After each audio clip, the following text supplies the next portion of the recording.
Hey kids, what do you think about this little dog? Oh, oh.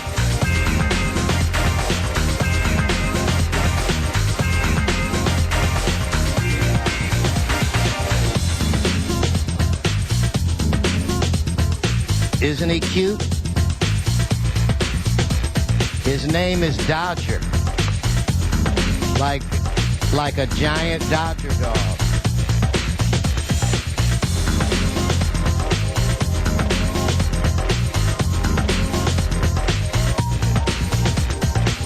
Hey, Rick Orloff, this dog has your name written all over him.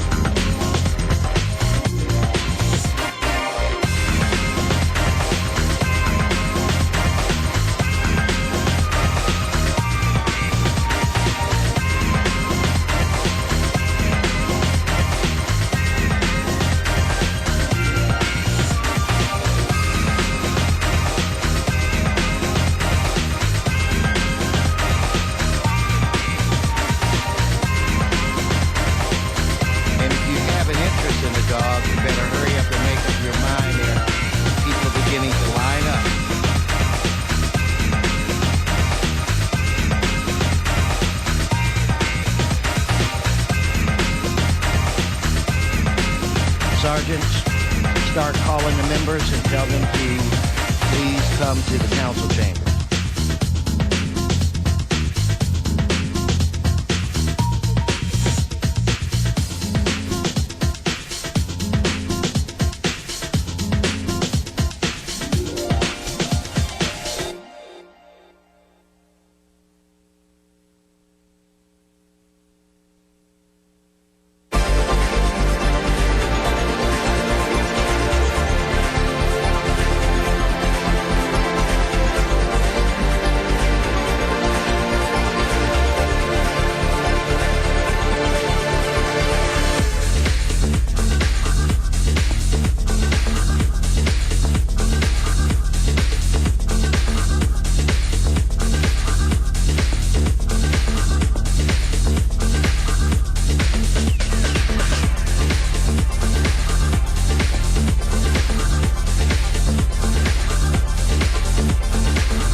Sergeants, please give me the ETA of the members.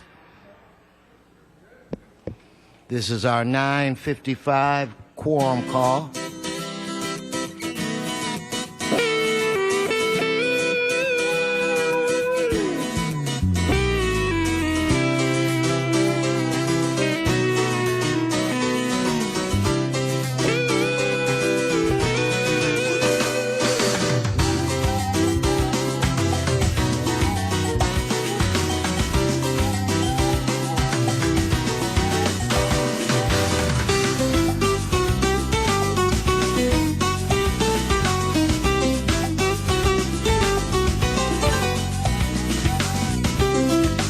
Members, if you're in your offices, please come to the council chambers. Members, please come to the council chambers.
Good morning. Today is Friday, November 9th, 2012. I want to welcome you to your Los Angeles City Council. If you would like to speak on an item, just fill out a card, or you're welcome to just come and watch your local government at work. Now, we do not have a quorum at this time, but today is Friday, and we generally do presentations on Friday. So I have a presentation for today, and I'm going to start first. Ladies and gentlemen, I would like to present to you Dodger. Can we get a round of applause for Dodger? This is my favorite Friday of the month, because it is Dog Adoption Friday.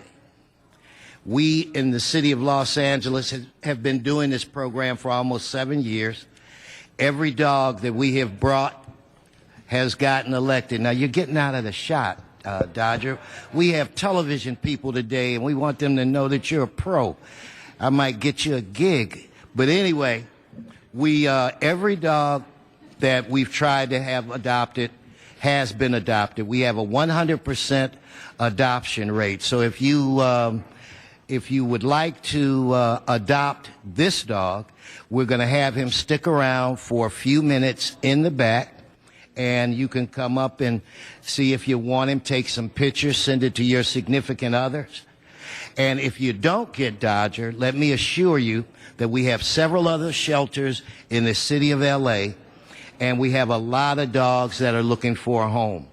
If you ever wanted unconditional love, you would get it from your companion animal. And I know he looks cute and all of that, and all of the dogs we bring here are cute, but when you adopt one of our animals, you're saving his life. We cannot keep the dogs forever, so we are counting on help from the public to try to find homes. Now, Dodger is a dachshund, or as we used to say when I was a kid, what kind of dog is this? Wiener dog. We have a wiener dog. He's 2 years old. He's got his shots, and he's ready to go home with you today. It's my understanding that we've had several people have shown an interest. So if you want Dodger, named after the Dodger dog, you better come up and stake your claim. But anyway, again, city employees have adopted almost 70% of our animals. Let's make sure we keep our 100% adoption rate. We are in competition with the County of Los Angeles that has a 100% adoption rate, and I think they've been having their program for about 18 years. So let's find Dodger a home. He loves children, and he's the cutest little thing. So with that said, if anybody is interested in adopting a pet, adding to their family, please come to the side and take this little boy home. Anyway, anything you want to say, Dodger? Are you cool? You cool? You good? Dodger is good. And he will get no bigger than this. This is as big as he gets. So first come, first serve. First come, first serve. All right, come here, dear. Come on. Good job. I want to show mom and dad on mom and son on television. Scoot up, let her come in. I want to. No, yeah, I want you to come get in the shot. Yeah, you get in the picture too. We'll look to the right first. And what is your name, ma'am? Tamara. This is Tamara. By the power vested in me as the president of the Los Angeles City Council, here's your newest son. She's also followed him from the shelter. You followed him from the shelter? I've been watching him on the website, and I was so excited to hear he was available for adoption. So, Well, you have him. I'm going to let you get with Animal Services and fill out all the paperwork.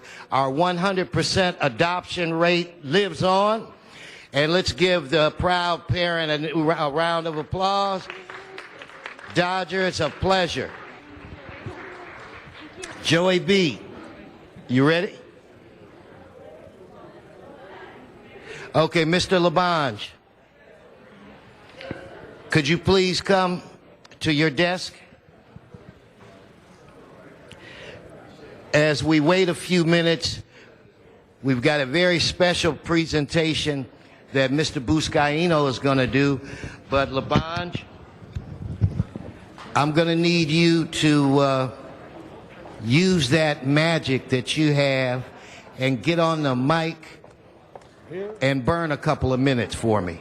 Well, Mr. President, thank you very much. Let's give Mr. Wesson a big hand for his leadership. He has never not helped out a pet in this city and getting adoption, a 100% record. I don't think anybody has a 100% record in anything that we do here at City Hall. But you're here at the John Ferraro Chambers of this great historic City Hall. John Ferraro served for 35 years as a member of City Council, was the president of council for many of those years. On the top of this building is the great Tom Bradley Tower. And children, I hope you get a chance to go up to the tower and look at our special friends, Nature today and tomorrow, Inside the Outdoors. And they're here inside the outdoors. Give them a big hand right there. Everybody, stand up, Janine. Stand up, Pam. Give them a hand. They're nature lovers who are here. Inside the Outdoors is a program to promote getting outdoors. Well, you can get outdoors safely on the top of this building at the Tom Bradley Tower, where it's an open-air observation deck. So for the teachers, you can go up there. And let's go over at the ITA. Get that camera right on the children there so they can get a better shot. And act natural. Act natural. That's good. Okay, act natural. But as we have our meeting today, we're going to salute many people, so it's going to be a very great day, Mr. Wesson. And we thank our clerks in helping us out. So 2 places. You're in the John Ferraro Chambers, and on top of the building, the Tom Bradley Tower, the Tom Bradley Room, named after our late, great mayor who served this city for over 20 years as mayor, 10 years as a council member of the 10th District. Mr. Wesson, great legacy there, and 20 years as a police officer. Now Big Joe is ready. Thank you, Mr. Labange. Yes. Let's give Tom a round of applause. Thank you very much. Thank you. Nobody can do that voodoo like you do so well, Tom, and I appreciate it. Now I'd like to hand the floor to the newest member of the council, a dear friend to all of us from San Pedro, Mr. Joe Buscaino, belovedly known as Joey B. Thank you, Mr. President. We are here today to recognize 20th Century Fox Television and the series Bones for helping the City of Los Angeles launch its first ever Veterans Appreciation Festival set for tomorrow, November 10th in San Pedro. Let's give our cast and crew a round of applause from Bones. Again, an official City Hall welcome. Thank you. I'm joined here today by a wonderful group of individuals, each of whom have made a special contribution to raising awareness of the issues our veterans face, both during their service and upon return home. In particular, I'd like to recognize the stars of Bones, David Boreanaz and Emily Deschanel. Executive producers Hart Hansen, Stephen Nathan, Barry Josephine, and Ian Toynton, and all the writers, producers, cast and crew of this great series. I butchered your last name, guys, and I know how it feels on this end. So, in honor of Veterans Day this year, Bones will air this coming Monday the episode "The Patriot in Purgatory," which thoughtfully demonstrates the needs of returning veterans and deals sensitively with the issues they face in civilian life. This episode emphasizes the tremendous responsibility we, acting both as individuals and collectively on behalf of the city, have in assisting and providing the support of our veterans that they deserve in return for the sacrifices they have made for the United States of America and the people who call it home. I'd like to share a short clip of the episode with you, if you can turn to your screens. And again, this episode will air this Monday. Look, he was there on that day. Roll it. When the plane hit. 36,000 people pass through the Pentagon on an average day, Seeley. I was a grunt in a file room on the other side of the building. How do you expect me to recognize him? Right, okay, well, there's got to be some kind of surveillance video, some logs we can check out here, Ben. Are you serious? Everything from that day is classified. You know that. He was wounded in the first Gulf War. He's one of us. Everyone who lost their life or who was injured that day is accounted for. Right, maybe he slipped through the cracks. I mean, security wasn't as tight back then. It just makes it harder. What are you saying? You're not going to help?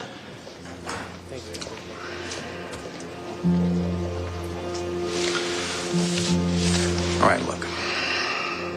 I'll take this picture. I'll show it around. Beyond that, I don't know what else I can do for you. Look, we went to Afghanistan because of those attacks. No matter how bad it ever got, we would never leave anyone behind. You know that. We got to do something.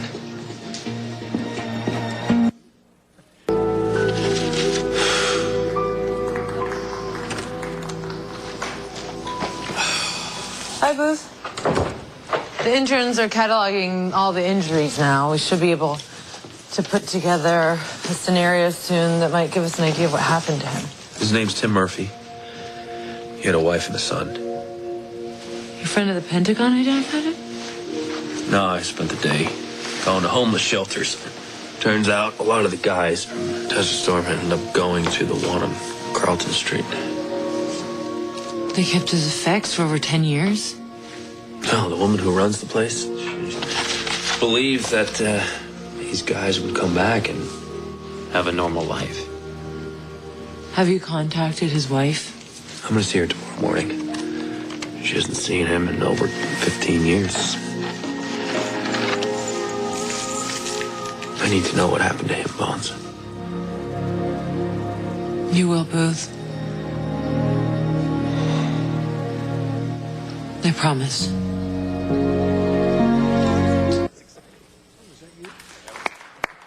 Let's give David and Emily a round of applause for just doing great work on the screen here. Thank you so much. Amazing. So tomorrow, set in front of the iconic USS Iowa at the Port of Los Angeles, the city, and I'm just really proud to have the mayor partner with me on this festival tomorrow.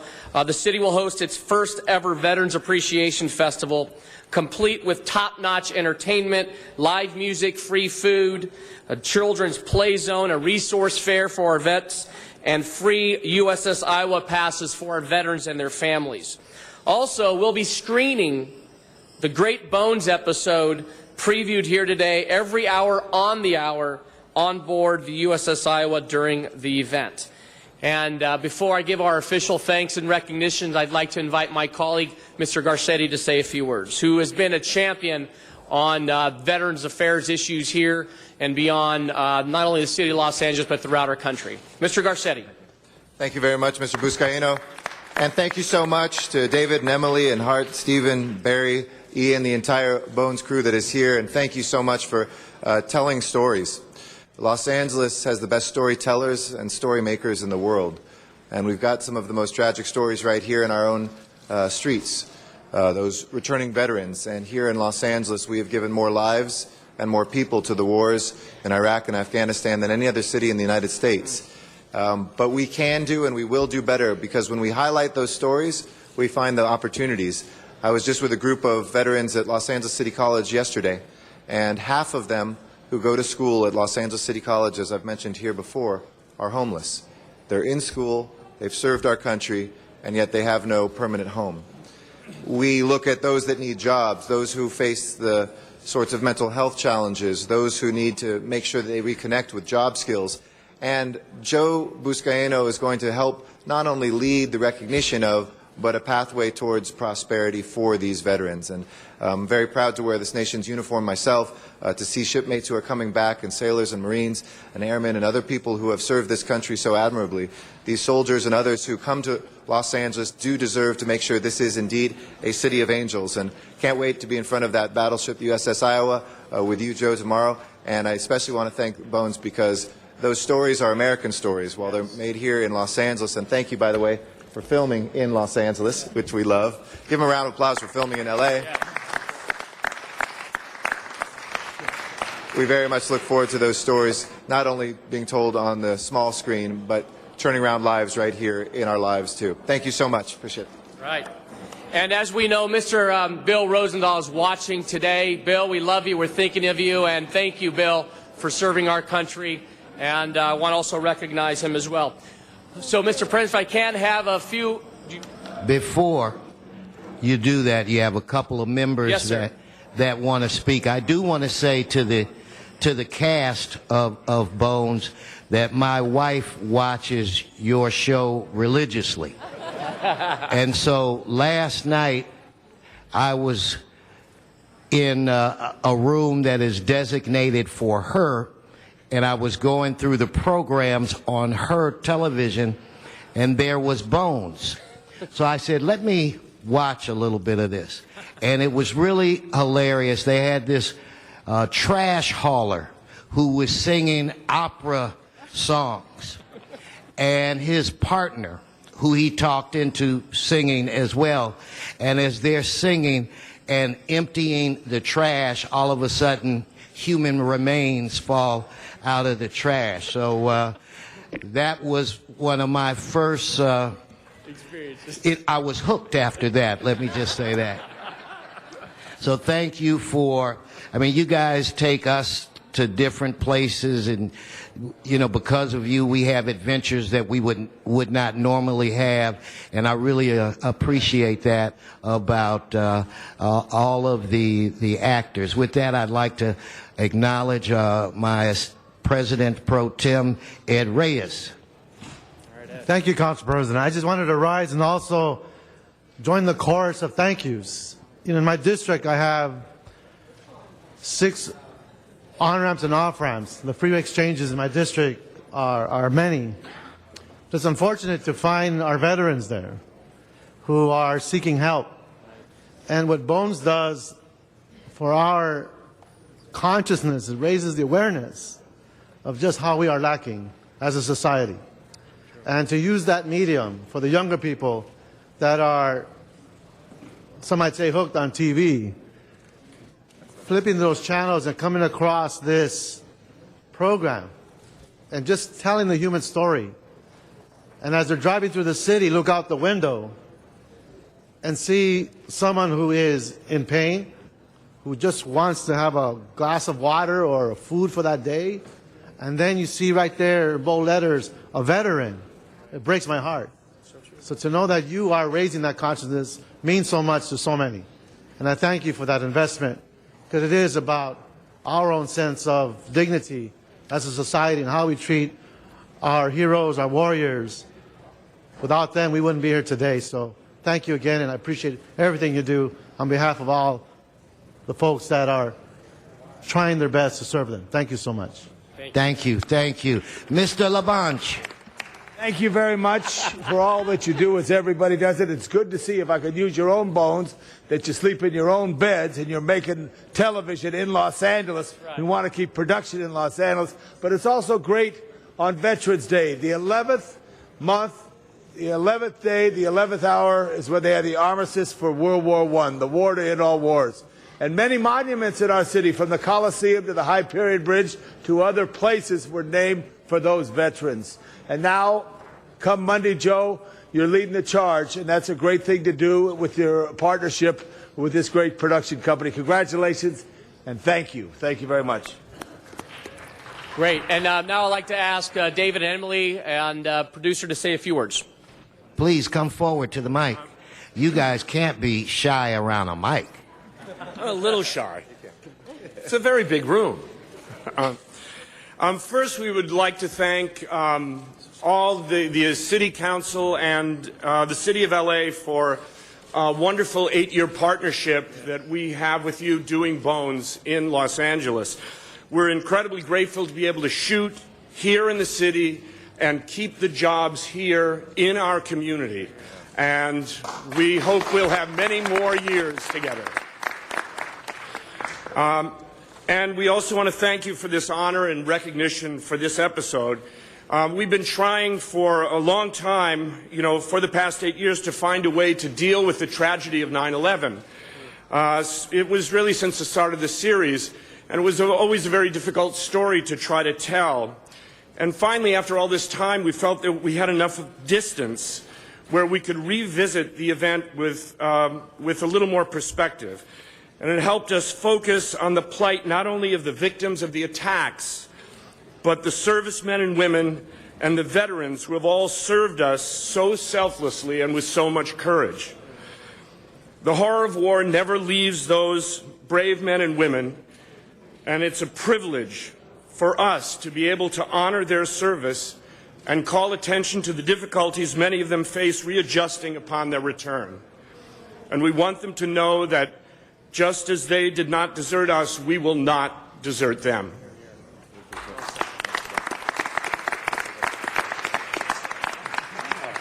We're talking together? Let's talk together. We're going to talk together. This is exciting to be here. I want to thank President Speaker for allowing us to come into your home. Yes. This is your house, a big house, right? It's very An extremely large house. It's very. Go ahead. They might not know, but they've welcomed us into their house several times to film. That's right. Actually, and it was I just passed the corridor where we filmed the day before I went into labor with my son. So not only are we filming in Los Angeles, but we film in this very building many times, and it has many special memories for me. But we thank you so much for this incredible honor, and we're just happy to bring to light the issues of veterans and the homeless in our communities. That we might not think that they have these stories, and so thank you so much. I think that what we do as actors, we get to portray such great characters and able to give a voice to recognize our soldiers, past, present, and future to be, and honor them, especially on Veterans Day and every day. They're very simple people. And like you said, they're looking for a glass of water or just someone to listen to. And shooting at the VA hospital and around that area at the cemetery when Taps was playing at the end of this episode, always hearing that song is very, very heart-wrenching.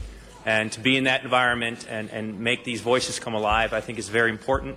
And we're very proud to be a part of that, part of the show. And also thank you for allowing us to shoot in Los Angeles. Let's keep that alive. Yeah. And we have some actors who are amazing in this episode. Just want to point them out. Yeah, come on up. Michael, Pej, and Eugene, who are on our show many times, and they do an incredible job in this particular episode. So, Thank you. Thank you. So, colleagues, Mr. President, with that, I'd like to recognize 20th Century Fox Television, the writers, producers, actors, and the cast and crew of Bones for their generosity and commitment to our nation's heroes and all of our vets across the country, and specifically here in the city of Los Angeles. Thank you. God bless you. We love you. Come on up. Thank you. in the middle. There you go. Guys, gather around. Come on. You can get up. Don't want to get lost. And then put your hand on it because it's an old trick. If you put your hand on it, they can't cut you out of the picture. Huh? Get that mic down there. Oh, yeah, sure. That's got to be a wide-angle lens on there. I don't know. I don't really want to go much further than that.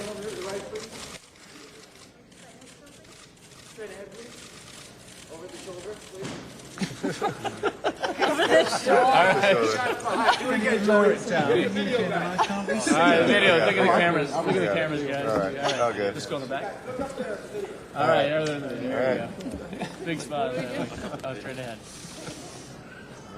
All right. Sounds good. Thank you, Mr. President. Okay, and Mr. Buscaino, let's give him another round of applause. And Mr. Buscaino, Joey B., you should know that Veterans Day is my birthday. Now, I'm not just saying that because I hope for you to get me a dark blue Navy, tie or anything like that. You really don't. That's not a cheap attempt to try to get. I wear medium shirts as well. And anyway, congratulations to Bones. Thank you. Mr. Clerk, I believe we have a quorum. Could you please call the roll? Alarcon, Buscaino, Cardenas, Englander, Garcetti, Weezer, Caress, Krikorian, LaBanche, Parks, Perry, Reyes, Rosendahl, Zine, Wesson, 11 members present, and a quorum, Mr. President. Okay, first order of business. Approval of the minutes.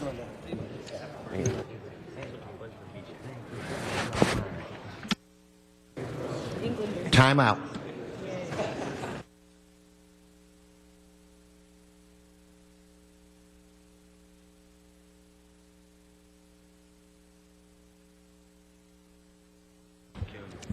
Okay, so that's moved by Mr. Zine, seconded by Mr. Englander. Next.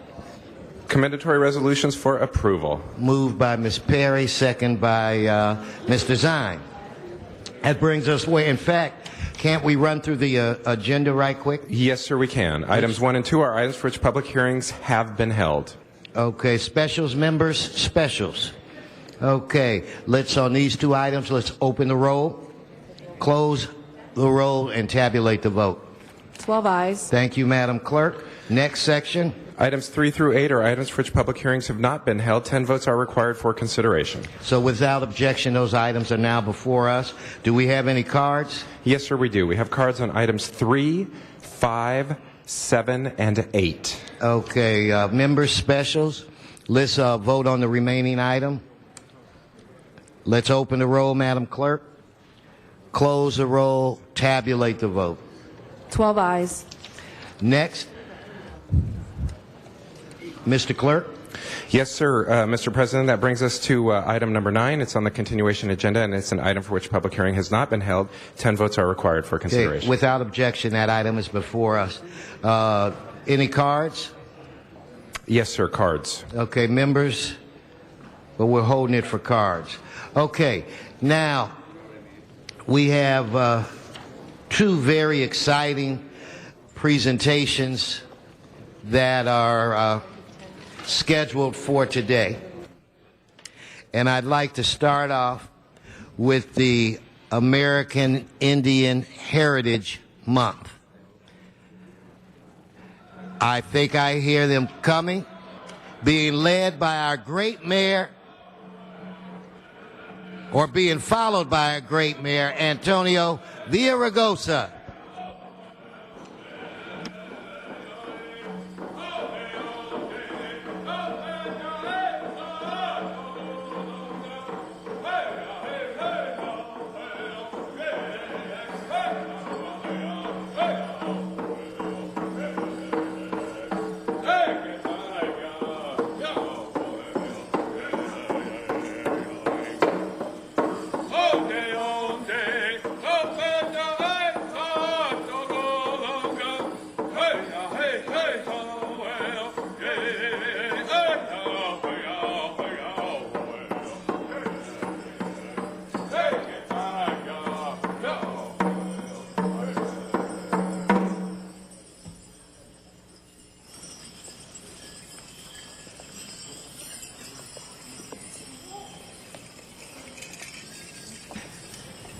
What's the name of your... Ladies and gentlemen, our great mayor, Antonio Villaraigosa. Give him a round of applause. Well, thank you, Council President, for that introduction. And, of course, thank and acknowledge the Council for welcoming this celebration into the chambers today. Now, we were led into Council chambers today by the spirited and inspiring music of the Golden State Gourd Society. Let's give them a big round of applause. And I am very lucky today, Mr. Council President. I brought my grandson today. Oh, I wonder who it might be. His name is Andres. He's here with me, and his school is here as well. And we're going to see them in just a moment. Friends, this is a bittersweet moment for me. Today we celebrate our city's 7th American Indian Heritage Month. We also celebrate the 37th anniversary of the Los Angeles City County Native American Indian Commission. These are historic milestones that we should be rightly proud of. But this is also the last time that I will take part in this celebration as mayor. And our Heritage Month events are always special moments for me. On these days, we hold up the best of our city, and we show it to the world. Over the last 7 years, I've had the privilege to stand here with Angelenos of every creed, color, and conviction, and honor the sparkling strands that are woven into our community fabric. I am very proud that we're one of the most diverse cities anywhere in the world, and our diversity is our strength. It's the pillar on which this great city of dreamers relies on.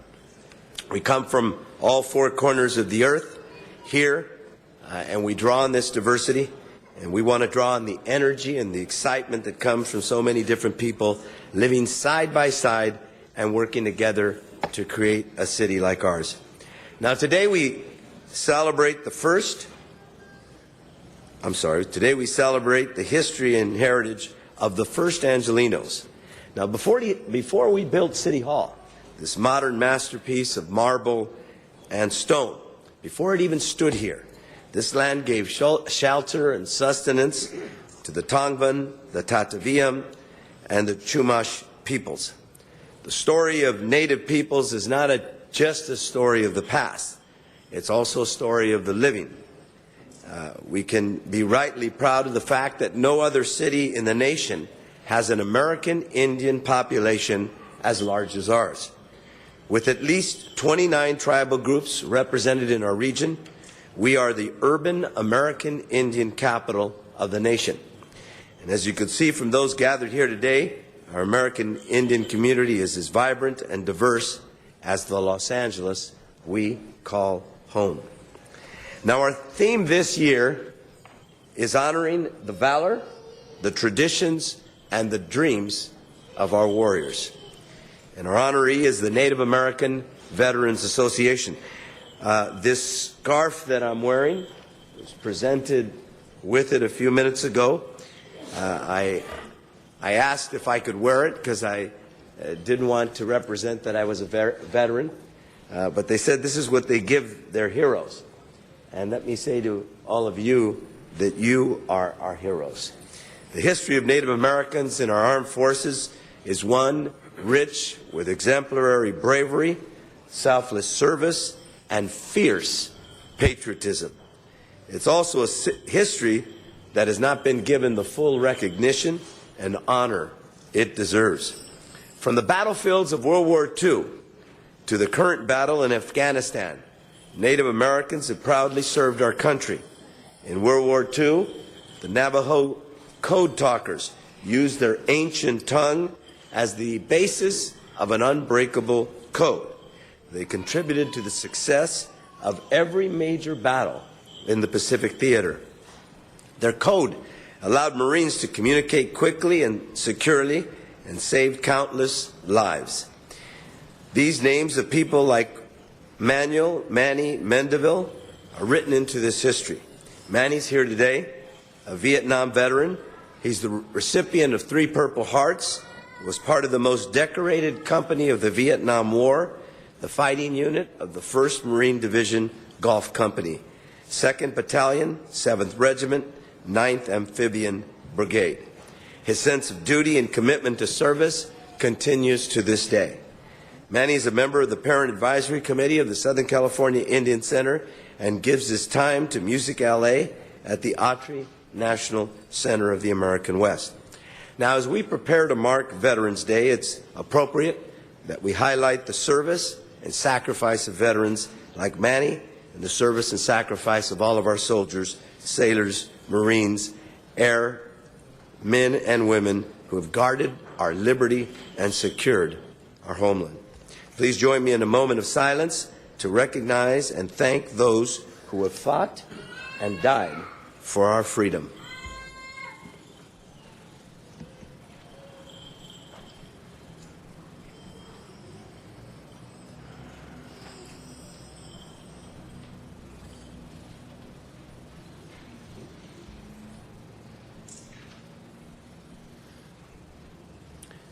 Thank you. Now, the Native American Veterans Association has dedicated itself to a noble cause, providing vital assistance and resources to our veterans and their families. Our veterans have taken the ultimate oath and made the most sacred promise an American citizen can make. They've pledged to defend our country. They've been in battle and faced death so that we could live in freedom and justice. To this group, the Native American Veterans Association has made a sacred promise. They will leave no veteran behind. They will reach out a helping hand and support both tribal and non-tribal veterans. By providing much-needed services with commitment and compassion, the Native American Veterans Association has paid a portion of the debt we owe our brave men and women warriors. You enrich the quality of our life and the life of the American Indian population, our veterans in our city. And so for your dedicated service to the City of LA, I present you William Gibbons, founder of the American Veterans Association, the American Indian Heritage Month Award.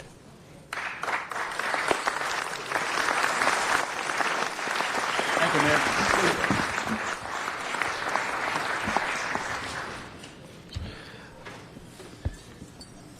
Thank you. Now I'd like to invite City Attorney Carmen Trutanich and members of our council to say a few words. We'll hear from our city attorney, and then we'll go to the queue. Welcome, City Attorney Good morning, Trutanich. Councilman. The City of Los Angeles, the American Indian community, is a great mix of tribal nations who create a dynamic and gifted community.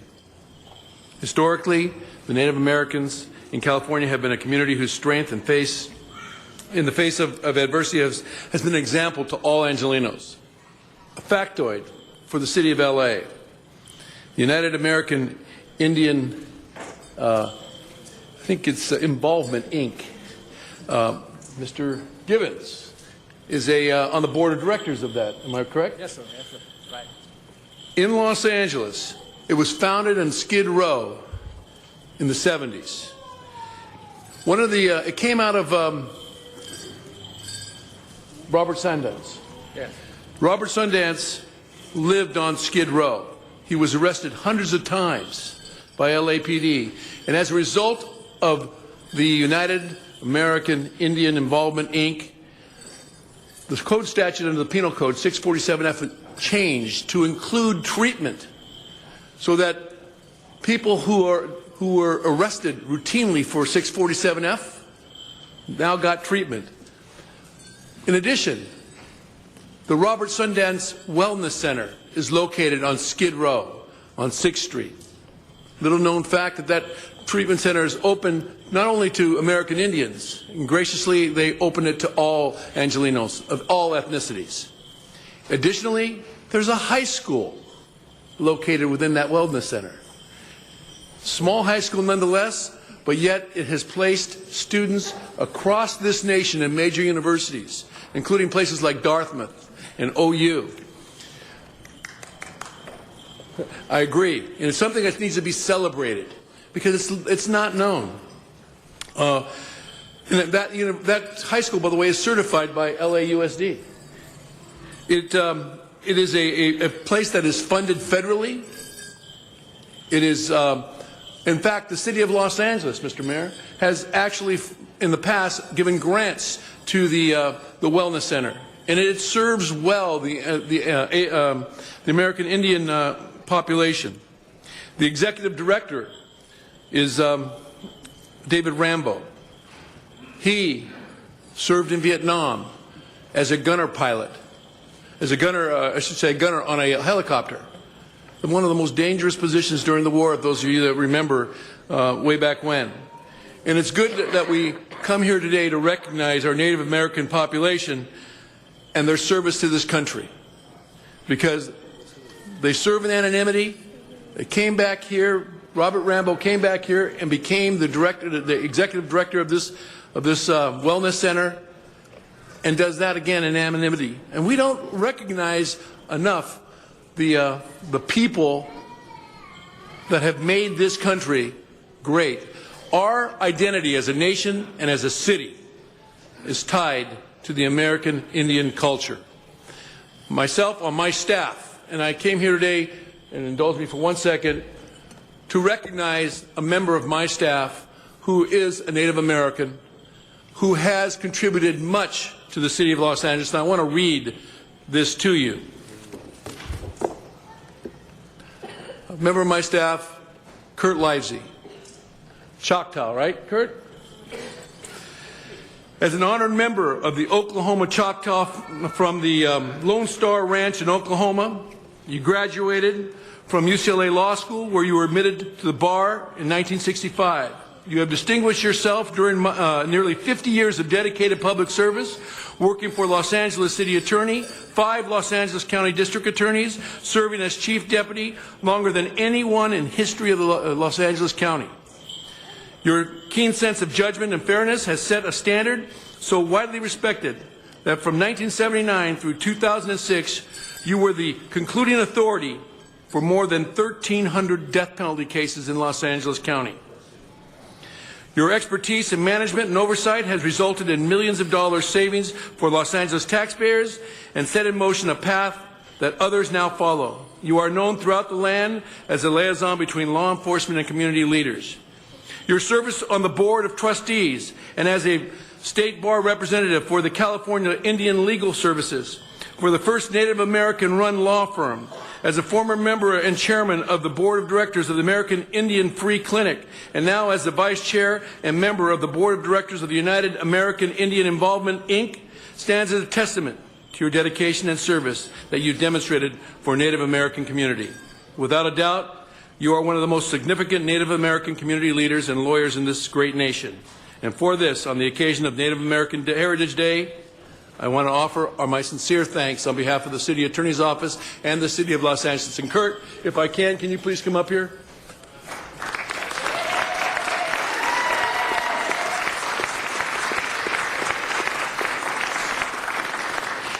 Kurt Livesey is an example of those that serve in anonymity. Thank you, sir. Congratulations, Mr. Livesey. Congratulations. Surprise. Next. Thank you. Thank you. Thank you, sir. Let me bring up one more person. I'm sorry, Ted Tenorio, who will speak on behalf of Mr. Nava. Ted?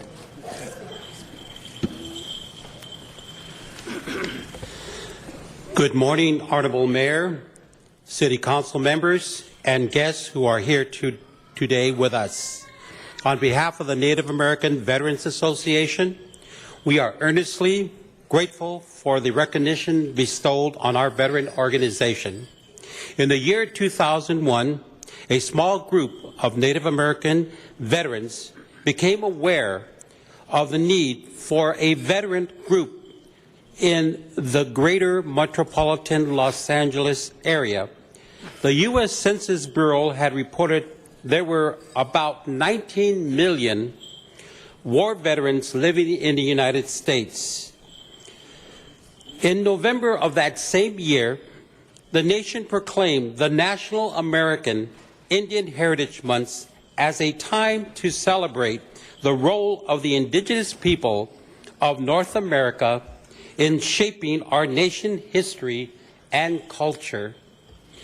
As an organization, we face many challenges.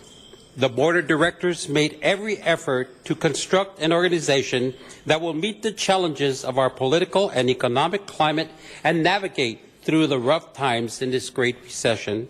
Yet through it all, and some setbacks, last November, we celebrated our 10th year anniversary in the city of Los Angeles. Thank you. I want to thank the Board of Directors and all past officers for contributing to building of the pillars of our organization that taught NAVA that teamwork is the ability to work together towards a common vision and allowing common people to attain uncommon results, and thus we are here. American Indian Heritage Month for many means we recognize our relationship to the past and to our future because they are the same. Thank you for your consideration. Thank you. Thank you for your presence. Mr. Mayor, we have several speakers on the queue. I'd like to call Councilmember Perry and Councilmember Zine. Thank you very much, Mr. Chair, and I'd like to join the mayor in congratulating the Native American Veterans Association, or NAVA, as we kick off the 7th annual Native American Heritage Month here in the city of Los Angeles. For me, I have a personal connection. My grandmother's mother, her great-grandmother, was a full-blooded Cherokee, so when my grandmother was living with us, she taught us much and told us many stories about the life that her mother led in the Midwest and in Oklahoma. And it still touches me to this day. And it's these practices of passing on legacy, telling stories about your lives that develop better connections and traditions so that we can preserve all the great cultures of Los Angeles. And I think that's why this month is so important. I'd also like to commend NAVA for making sure that our first American veterans take full advantage and are offered all the information and support that they need to get federal, state, county services that are provided to them in gratitude for their service to this country. There is no more important service we can provide than allowing veterans a forum in which to heal, to recover, to move forward, to celebrate their culture, and to bring their families and communities together. So I'm just pleased and very proud to be able to stand here today to say thank you to the mayor, thank you to the honorees, and thank you to all the representatives who are here today. Thank you, Councilman Perry. Councilmember Zine, followed by Councilman Krikorian. Thank you, Mr. President. Mr. Mayor, you sound like you got a little cold. But the mayor never fails us because he's always here for the people of this great city of the Angels. I want to acknowledge the Indians that are here, the military. As you see the flags I have, serve on the United States Army Advisory Board recruitment for the United States Army. So all of you veterans, God bless you, congratulations. And to celebrate the culture, celebrate what the Indians have done for this country, for this city, for this region, oftentimes is overlooked. We need to appreciate that. We need to recognize that. And our mayor today has the honor of bringing you before the City Council, before the people of Los Angeles, so you can get proper recognition for what you rightfully deserve, for the traditions, the heritage that you have, that you've enlightened this community so much, and the sacrifices that your population has made over the years. So congratulations to you. Mr. Mayor, again, thank you very much for this, and God bless each and every one of you. Thank you for being here. Thank you, Councilman Zine. Councilman Krikorian. Thank you very much, Mr. President. Thank you, Mayor Villaraigosa, for bringing us together today with this wonderful assemblage of Native American representatives who are here today. It's especially fitting that we recognize Native American heritage because the heritage of Native Americans is the heritage of Los Angeles. It's the heritage of California. It's the heritage of this country that we live in. And so we share in all of us share in your heritage, and we celebrate it today with great pride. And I'm especially pleased that we're recognizing and honoring the Native American Veterans Association. As many of you know, my father was a combat Marine Corps veteran during World War II and fought on Okinawa.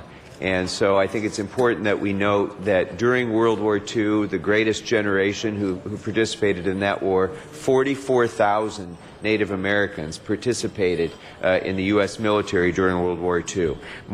On a per capita basis, more than any other demographic group in the United States, Native Americans participated in fighting for our freedoms during World War II. More Native Americans volunteered during the war than were drafted by a wide margin. And we all know that the Navajo Code Talkers in particular were instrumental to victory in the Pacific. But it should also be noted that there were Choctaws and Cherokees, there were Lakotas, there were Comanches, as early as World War I, who were doing this as well and participating, helping us to victory. So although I'm not Native American, I feel that my father's experience in 3 months of hell on Okinawa and enduring that fight, he may not have survived that battle, but for the influence that many of the Code Talkers had in bringing us to victory. So in a sense, I may very well be here, sitting here today, because of Native American veterans of World War II. And so it's a great honor to congratulate you and thank you for all of your service. Thank you, Councilman Krikorian. Our next speaker, Councilman Garcetti and Councilman Labange. Thank you. I think my colleagues have so eloquently spoken. And Mr. Mayor, good to see you back. And I know you might have caught a Chicago bug, but it's a good bug, isn't it? This week it is, certainly. And thank you so much to all of our Native American community, our American Indian community. And we lost a big person this year in Russell Means. We've lost some people who have been civil rights heroes in the past 3 years. But the movement isn't about ever one person. It's about an entire set of nations, the Native peoples, those who are original, those who were here before. My grandfather was from Mexico, but of course, you know, at least half of his blood was Native from Chihuahua, northern Mexico, and he fought in World War II. And in the Pacific Theater, he would not have earned his citizenship were it not for that. He came back here after 30 years living in this country as someone whose people had lived here for tens of thousands of years, came back as a citizen. And so it's wonderful, Mr. Mayor, that you've married these two things together today, Veterans Day and those who are indeed the original veterans of this land. And thank you for all you do. This is right here. The City Hall is built where an Indian village once was.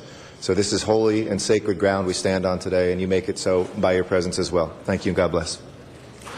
Thank you, Councilman Garcetti. Our next speaker, Councilman Labange. Thank you very much. It's great to see everyone here. And I must say this because this is the mayor's final term. And every month he comes in here to bring the city together. You don't call it you call it a quilt of people tied together, a mosaic of people, which is so special. Give Mayor Villaraigosa a big hand and make him smile under that. But to the Native people, as I grew up as a child once, I got sent away to Arizona, and I lived next to the Yavapai Nation. And I learned and went to school with young Yavapai, which always had an impression on my life. Later on as a council member here in Griffith Park, in Ferndale, where the Tonga and the Gabriela lived years ago. It's a historic monument, and we're carrying and now trying to restore that. This is so special, what you said about the veterans, Mr. Krikorian, so well. And it's great to see you all here today, and especially the children. And I hope you have a moment to go to the tower and look from the far of this great building, because you'll see the great mountains of the San Gabriels, and to the east, the San Bernardino, and to the south, the other mountains. This is a special spot, and visit Tom Bradley Tower after your conclusion of your events today. Mr. Mayor, again, thank you very much, Mr. President. Thank you. Thank you, Councilman Labange. I too want to take a moment to say thank you to the mayor for bringing up and presenting to us this great, great group of representatives, great traditions for thousands of years. The Chumash and the Gabrielinos, Tongva, thousands of years in this great region, the great tribes of the Great Plains. And I have the honor of representing the Southwest Museum that has held these treasures for decades, since the turn of the century, and to be able to celebrate that great culture in that great structure, a great icon, to me is a great honor, and I'm hoping that in the near future we can bring that back so that the generations of our future can appreciate all the greatness, the artifacts, the lifestyle, the way of life of so many different nations in that one structure. So congratulations. Thank you for your service. And again, thank you, Mayor, for bringing this great group of folks here in And City now Hall. I'd like to invite the Assistant General Manager of the Department of Cultural Affairs so that we can unveil and also the Native American Indian Commission members to unveil the official American Indian Heritage Month calendar.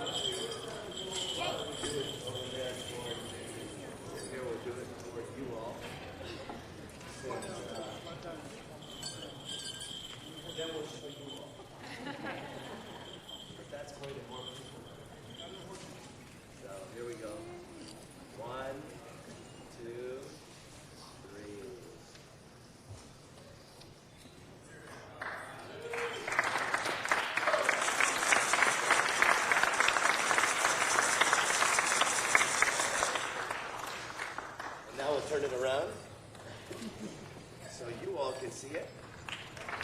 And we're going to go all through here. And finally, Mr. Council President, if I could just introduce the Discovery Yes, sir. World Montessori that's here today. Can you all stand up, Discovery World Montessori? Let's give the young people a round of applause. That's my grandson's school. Thank you all so much. Well, Mr. Mayor, let me ask your grandson a question. Yes, he's going to ask you a question. Is Andres? Andres, yes. Did you get a chance to pet the dog I brought in this morning? The wiener dog? How come you didn't pet the wiener dog? Okay. Anyway, one more round of applause for our dear, dear friends, Native American.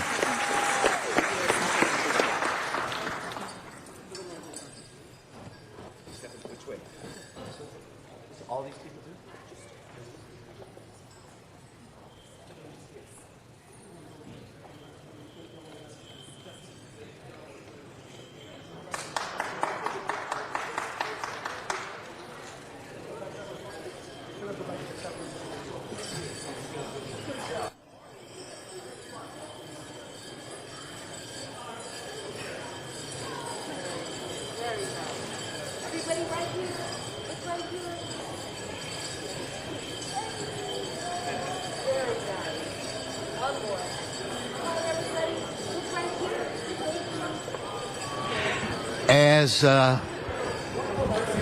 dear brothers and sisters are leaving the council chambers, Mr. Clerk, we want to move to item 7, which is a phenomenal presentation brought to us by Miss Jan Perry. Yes, sir. That's item number 7, called Special for Cards.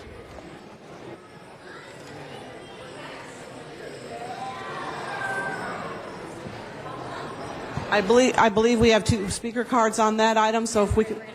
Okay, fine. All right. No, but Mr. Mayor. All right. Mr. Buscaino, Mr. Labange, and Mr. Krikorian, if you would join me at the podium, please. And Mayor, then the Mayor. Yeah. Oh, I'm sorry. And could we please have quiet as you exit the chambers?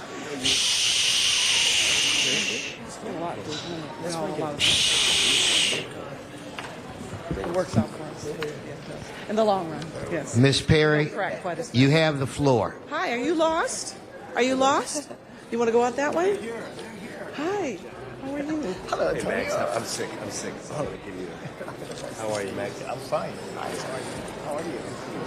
Thank you. So, Mr. President, stand up here. Shake his hand hard. You got to shake him. Yeah, okay. Look him in the eyes. There you go. Always look in the eyes. Remember I told you always. So, let's see. The athletes? As some are coming, as the Native people are going out. Yeah, I know. All right, so As a proud Trojan, both undergraduate and graduate school, with Tommy Trojan right by my side. Here he is right here, miniature version, on my desk every day to remind me of my roots. I'd like to ask the outstanding USC Trojan Band to come in and commence this process. The Spirit of Troy.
Thank you. Thank you. They'll be back later. Give them a hand.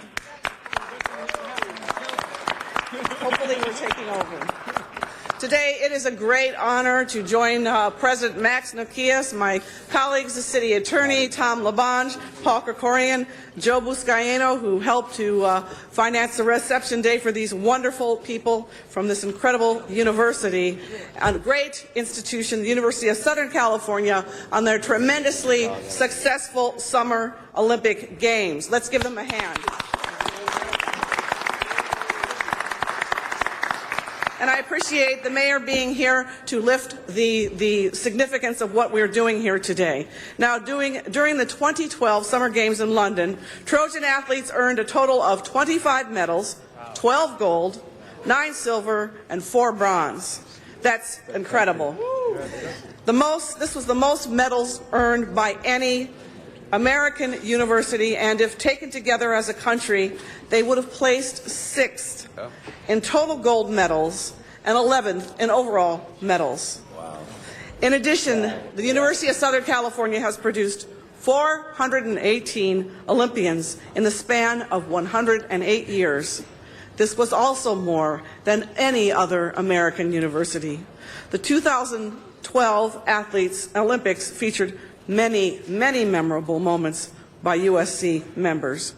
There was the former Trojan All-American, Clement Lefferts' French 400-meter freestyle relay team that won the gold medal over the U.S. team that had beaten them in heartbreaking fashion just 4 years earlier in Beijing. Lefferts' gold medal on the second day of competition extended USC's streak of winning at least one gold medal at every Summer Olympic Games since 1912. Rebecca Sani, who we are so lucky to have with us here today, made history by setting a new world record of 2 minutes and 20 seconds in the 200-meter breaststroke semifinal, and then proceeding to break her own new record with a 2-minute 19-second in the final. She now has 6 career Olympic medals, 3 gold, 3 silver.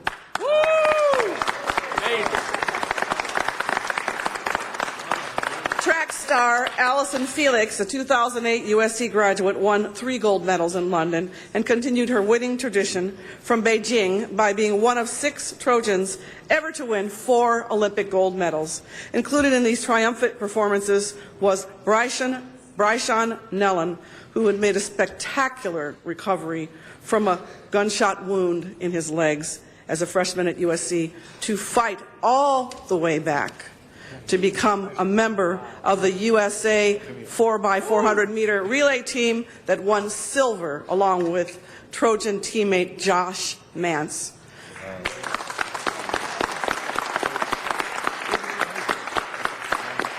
So today we have members of the United States Swim Team, Haley Anderson, the U.S. Water Polo Team, Lauren Wenger, U.S. Soccer Gold Medalist, Amy Rodriguez, U.S. Volleyball Silver Medalist, Nicole Davis, James Clark, who was part of Australia's 7th place men's water polo team, Sweden swim team member Stina Gardell, Joseph Folose, a member of Canada's track cycling team, okay, don't get mad at me, Katarsnia, is that right? Am I close? Katarsnia Wilk of Poland's 100, very good, okay, 100-meter free and 800 free relay swim team, and Ana Asapar, a part of Spain's silver medal winning women's water polo team. As you can see, USC was represented not just nationally, but internationally in the London Olympics. All of these athletes have contributed to the rich athletic heritage of the University of Southern California. So I stand here today with President CL Max Nikias, the Senior Associate Athletic Director Steve Lopez, Donna Hennel, PhD, Senior Women's Administrator for the USC Athletic Department, and congratulating the 41 athletes, 7 coaches that put together one of the most successful runs in the USC's athletics history. And I'm proud to have introduced this motion today. This will be item 7, and before we close today, I hope you will join me in declaring November the 9th as USC Olympian Day in the city of Los Angeles. This is a well-deserved honor. I'm very, very proud to be a Trojan, proud of all these young men and women here today, and I know that the city of Los Angeles is proud to have them represent us on the world athletic stage. Now, I'd like to ask our mayor to say a few words, even though he's a Bruin. Not today. Not today. Today you're a Trojan. You know, I've come a long way from the days when I used to maintain anybody but USC. But I'll tell you something, we couldn't be prouder of all of you. I am a Bruin, but I have a honorary doctorate from USC, and I'm very proud of that. And USC is one of our great universities. Today we honor these great Olympians, these great Olympic athletes, but we have one of the best universities anywhere in the world here in Los Angeles and USC. And that I am particularly proud of. And, you know, apparently since 1912, there's been a USC Olympian in every single Summer Olympics. Can you imagine that? A gold medalist in every single, Summer Olympics. And one statistic that wasn't mentioned, and I think you mentioned most of them, USC athletes have won 287 medals, a total that rivals that of entire countries. And no other university in the entire country has seen as many athletes compete in the Olympics as USC. So as a Bruin, I can tell you I am proud of all of you. And remember, my daughter does go to SC, so I'm also proud of her and this great university. This is a feat that is unique and special, and one that every one of us should be very, very proud of. Thank you, Mr. Mayor. Thank you, Mr. Mayor. So today you can be a Brojan. A Brojan. So I'd like to also ask City Attorney to say a few words. Brojan. I know he's also a Trojan. I am very proud of my Trojan heritage. The Trojan Band, thank you guys. Awesome. You guys define what we do there at the university. President Max Nikias, is the epitome of what a president of a university should be. You have brought SC to new heights. SC is a school of great athletic heritage from our football team, our track team, one of the Coach Alice, amazing athletes all the way through. Shortest speech, SC is defined by 2 words: fight on. And that's what we do at SC, fight on. Thank you. Thank you very much. Mr. Krikorian, another Trojan. Thank you, Ms. Perry, and thank you, Trojans, for making all of us in Los Angeles and in this country so proud of you for your performance in the Olympics. You know, those of us who went to USC believe in something that we call the Trojan Nation. And the Trojan Nation today, as we see here today, is not limited to the United States. We see the great diversity that makes up the USC athletic program that is also reflective of the great diversity that makes up this great university. And that's also reflective of what Los Angeles is. So I'm especially proud as a Trojan to recognize all of the Trojan Olympians from Los Angeles, but all of the Trojan Olympians also from throughout the world who, at least today, are really honored members of our city family and of our community here. We're all very, very proud of you. There was an Australian middle distance runner, in Olympian in 1958 who competed in 1958 and 1962, who said that it is the inspiration of the Olympic Games that drives people not only to compete but to improve and to bring lasting spiritual and moral benefits to the athlete and inspiration to those lucky enough to witness that athletic dedication. And certainly that was true in this Olympics, as it's true in every Olympics. All of us have been inspired by the athletic dedication reflected by all of these young people here with us today. Congratulations. Fight on. Mr. Lavange, then Mr. Buscaino. Thank you very much. Ms. Perry, thank you. You do a great job representing all of Los Angeles. Give Jan Perry a big hand for this special event today. And for those Olympians, this city is benefited by USC. The great Coliseum, built in 1923, and expanded when we got the 32 games. And then, after the 76 Montreal games, when Canada was challenged with the cost overruns, nobody bid on the games but Los Angeles. And there was fear in this chambers, but led by a great Trojan, John Ferraro, and by a great Bruin, Tom Bradley, in the corner office and the mayor's office. The vote was 8-7 to get the 76 game, to get the 84 games. And the key I mentioned that is how many of you benefited from LA 84, the legacy of those games, as youth in the cities of Long Beach, at public pools, running track, a jackrabbit from Poly, and doing all the things that you did. The 84 games was a legacy, so I'm proud of you, very proud of you, and it was a great game. Not only was London prepared, so were the Trojans. Fight on! All right. Okay. Thank you very much. Mr. Buscaino. All right. I second what Tom Labange just said. That's all we say. But Ms. Perry, thank you for highlighting the great athletes and our Olympians here, and your service to this community, the USC community, is astounding. So I want to take this opportunity to thank the Olympians. These Olympians are just a few of the amazing benefits of having an elite university here in Los Angeles. Not only does USC regularly produce athletic champions, not only is SC the largest private employer of Los Angeles, but the university also attracts and educates the very best students from around the world and from around our neighborhoods who believe it's their obligation to have a positive impact in their community. So with that, congratulations. And I've never gotten so close to a gold medal. And it's amazing. I finally had an opportunity we've seen. But let's have a chance to bring the Olympics to Los Angeles one of these days, and one more time, so that these Olympians don't have to travel afar. But 2015? 2015. The Special Olympics. Special Olympics is coming in 2015. Mayor says the Special Olympics will be here in 2015, so we'll welcome them with open arms. Thank you. Congratulations. Thank you. Thank you, Mr. Buscaino. I just took my USC pin off and pinned it on the mayor's grandson. Make sure that Grandpa takes you to see Tommy Trojan, and it's never too young to start. So, with that, Ms. Perry, I have a few members that would like to speak, and just because I'm being devilish, I'm going to ask. Let's see if Mr. Reyes sweats at all. Mr. Reyes, of UCLA fame. UCLA Bruins.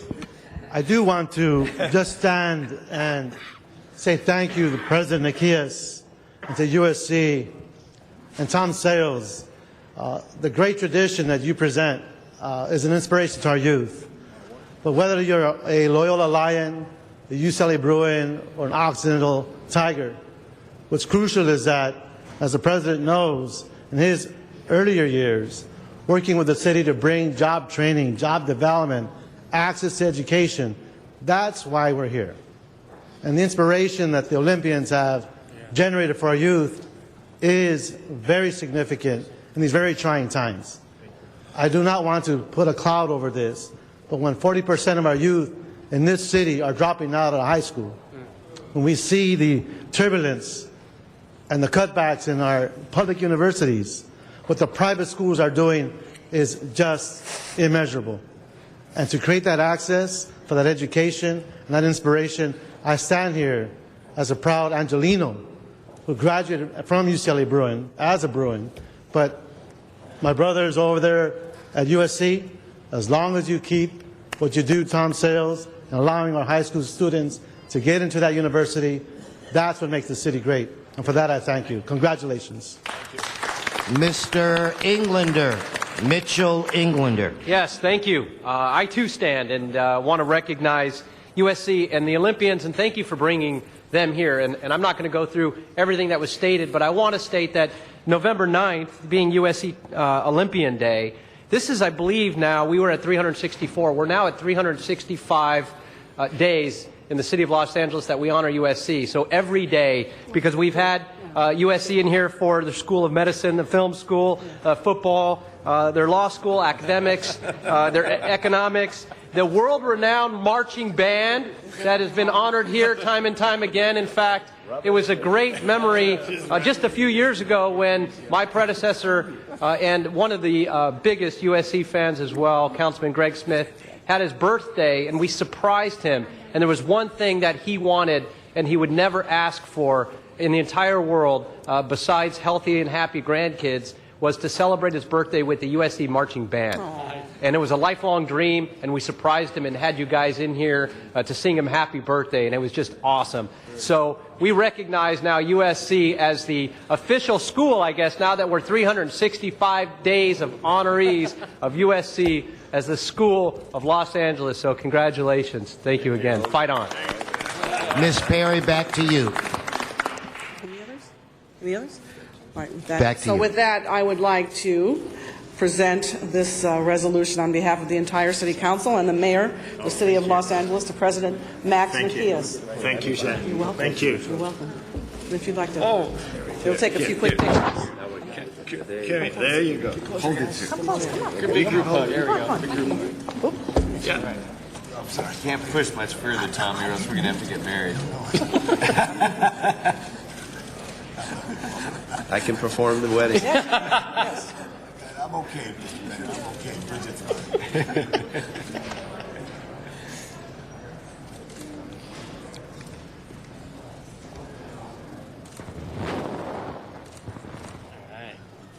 Good. Got it? Everybody got it? One shot.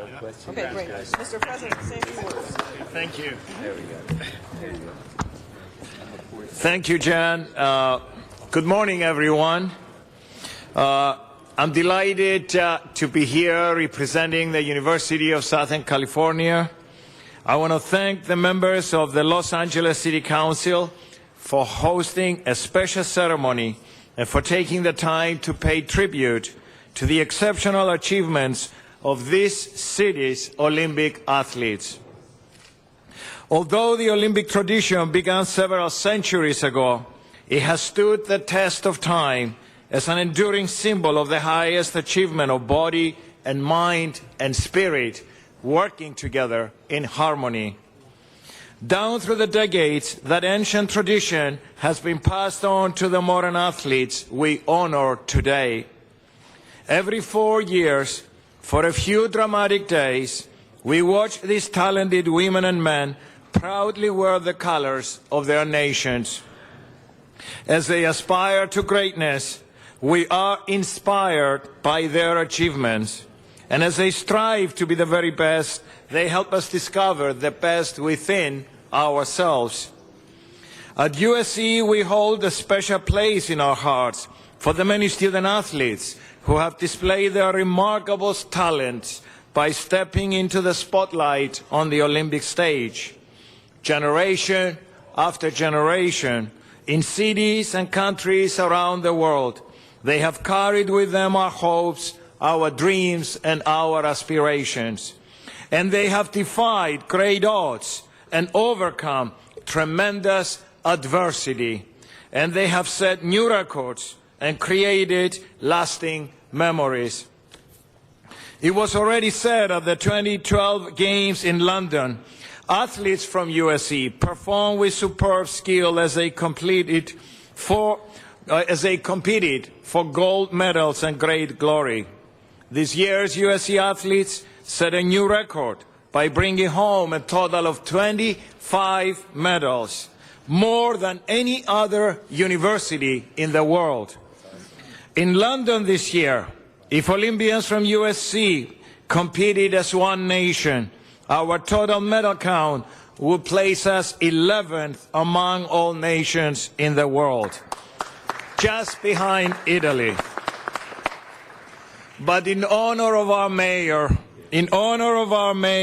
and Councilman Reyes and Huizar and Koretz, who are UCLA graduates, allow me to be inclusive this morning and say that if USC and UCLA were a nation competing in the London Olympics, in other words, if our city of Los Angeles were a nation in London this summer, then we will rank 7th in the world, above Australia and France. So in the past 100 years, USC has now produced more Olympians and Olympic medal winners than any other American university. And as already Jan pointed out, a Trojan has won a gold medal in every Summer Olympics since 1912. If USC were a nation, the past 100 years, we were 17th in the world in total Olympic medal count. But here is something that you may not know, and it may surprise you. In the past 100 years, if the city of Los Angeles were to be a nation, with USC and UCLA combined, then in total Olympic medals, we will rank number 3 after the former Soviet Union. So these stellar achievements not only bring great glory to our universities, they also bring great admiration to you, ladies and gentlemen, to the city of Los Angeles. Our Olympians are one of the city's most precious assets because people around the world know that true champions make Los Angeles their home. While our student athletes have brought great honor to our university by competing in the Olympics, they also display our dedication to diversity. In London, 41 USC athletes competed in 7 different sports, representing 18 different nations. The athletes who compete from other countries are a sign of USC's ambitions to be an institution with international reach and influence. Just as the Olympics welcomes people from nations around the world, the University of Southern California today embraces people from all 50 states and from 115 different nations. And we are proud of the fact that USC enrolls more international students than any other American university. At USC, we're delighted that students from many backgrounds and many cultures and many different walks of life have the opportunity to excel in the classroom and in the competitive arena. And I'm very grateful that you have chosen to honor these Olympians today. They have represented themselves and their universities with courage and dignity and honor. And I'm certain that what they have achieved will not soon fade away, but will live in our memories and in our history as a city forever. Thank you.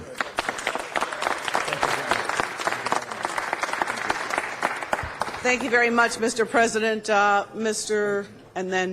President, I believe we have 2 speaker cards? Yes, we do. Before we can take a vote? Yes. Okay, so we'll just part the waters here.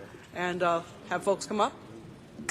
Perfect. If we could have John Walsh, and to the students of USC, this is going to be interesting. You're going to have a chance to meet Mr. Dollhouse Dude. So if I could have John Walsh and followed by Dollhouse Dude. Take a seat. John Walsh, blogging at HollywoodHighlands.org. Go Trojans! Thank you.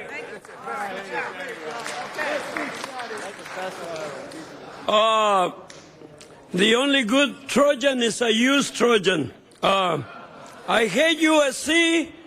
Don't tell me that anybody can go there. You can go there if you're rich. Why don't you say the whole thing? These are the spoiled little brats. Wait a minute. Come on. Don't disrespect these people. Yes, you are. USC stands for what? Anyway, I like UCLA because even if you're poor, you can go there. I don't like the universities that are so exclusive and then they go and become the judges in society. Give it a break, man. We need to change the system. Everybody deserves to have a home, a place on earth. He is not talking about this item. It's not going to get us anywhere. You got to realize that we have to change the way we do business. I don't hate the kids. I hate the system that they're under. You got it now? Thank you.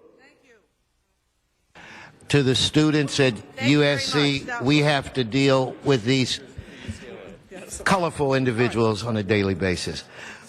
With that said, Madam Clerk, let's prepare to vote. Let's open the roll, close the roll, tabulate the vote.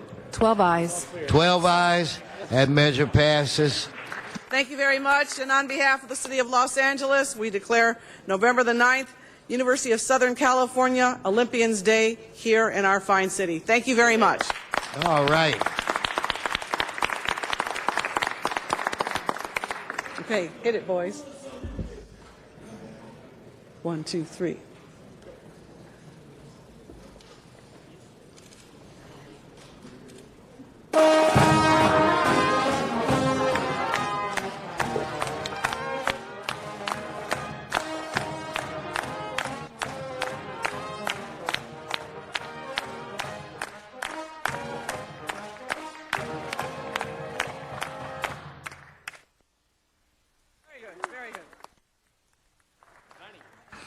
Okay, Mr. Clerk, it's my understanding that Mr. Zine has requested that we reconsider item 1. So let's vote on reconsideration. Let's open the roll, close the roll, tabulate the vote. 12 ayes. Let's give one more applaud to our Olympians from USC. Okay, Mr. Zine, did you want to continue this item? December 7th. Okay, Mr. Clerk, this item is continued until December 7th. Thank you. Very good, sir. We'll continue that without objection. Now we'll go to item 3. Arno Sachs, John Walsh, and Mr. Dude. Yeah, bro.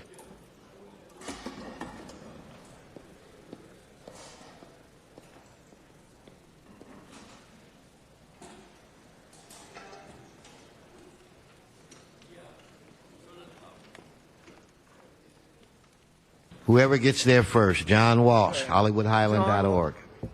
That's right, HollywoodHighlands.org. You took the words out of my mouth. And again, we want to congratulate you on the excellent job as a tenant my entire life, never owner of property. You are doing a good job for renters on the REAP. HollywoodHighlands.org. Next. Yes, thank you. Good morning. It's too bad the students from USC left and they couldn't listen to the rest of the meeting and the fact that the public has to deal with on this side of the mic.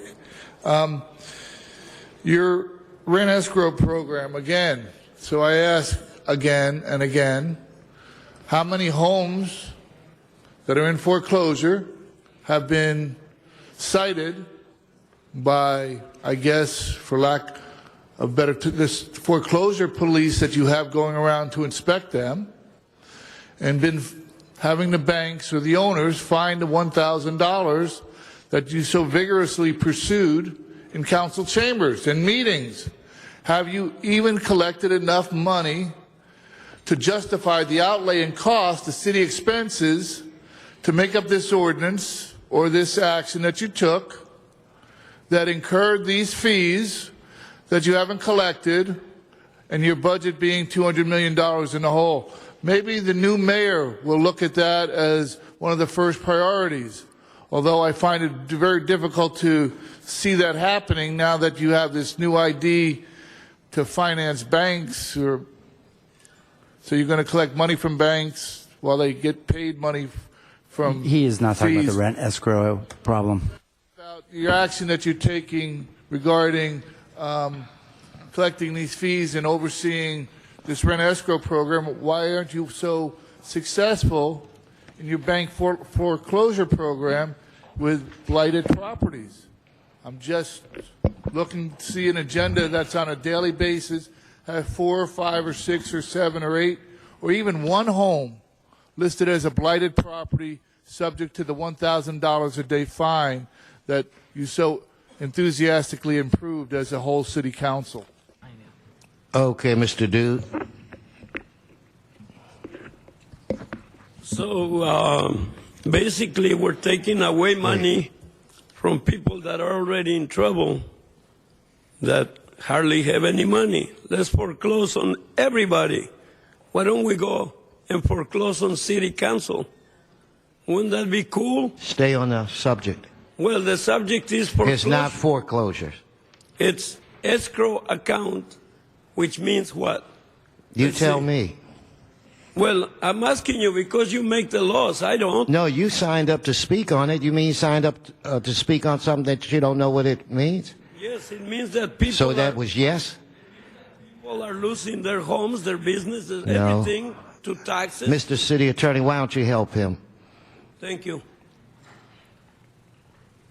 This is the rent escrow account program. It has to do with fixing violations and getting them, the landlords, back to where they were before they were cited. Right, they don't have any money, so how do they fix the violations? That's the whole point.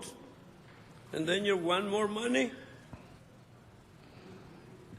Okay. Thank you. On this issue, Madam Clerk, open the roll, close the roll, tabulate the vote. 12 ayes. Okay, now we are moved to item 5. I have Dow House Dude, Arnold Sachs, and John Walsh.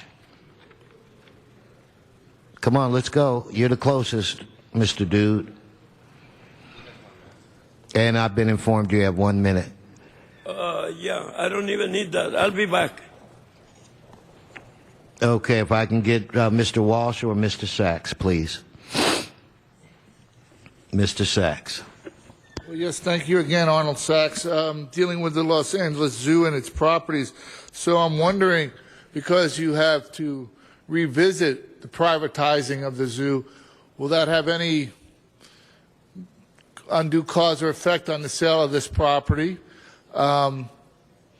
What the potential is, and the fact that the city attorney is now involved in this also, yet when they were involved in the negotiations to privatize, nobody knew about the charter, the part of the charter that didn't allow city employees to be overseen by a private company. So the amount of money wasted in that negotiation, I wonder if that rivals what happened with the demonstrations around the city hall that cost the city $2 million.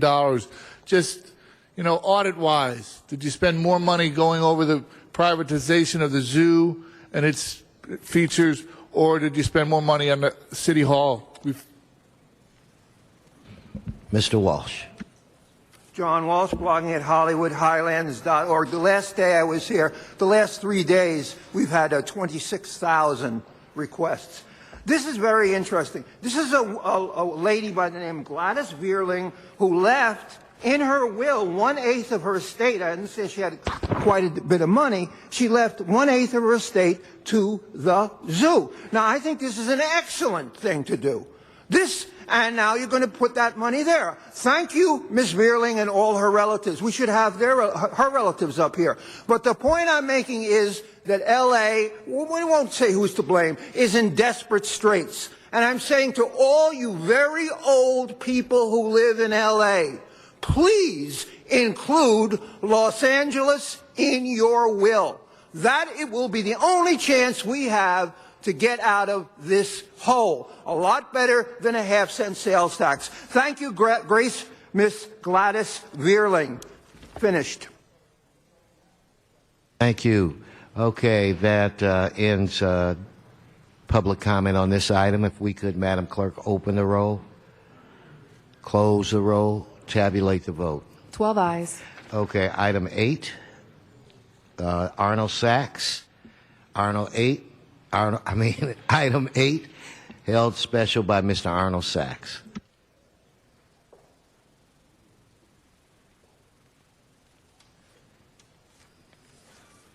Yes, thank you again, Arnold Sachs.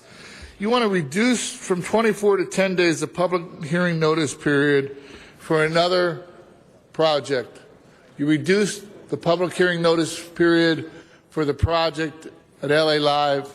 You're reducing the public hearing notice period for this project.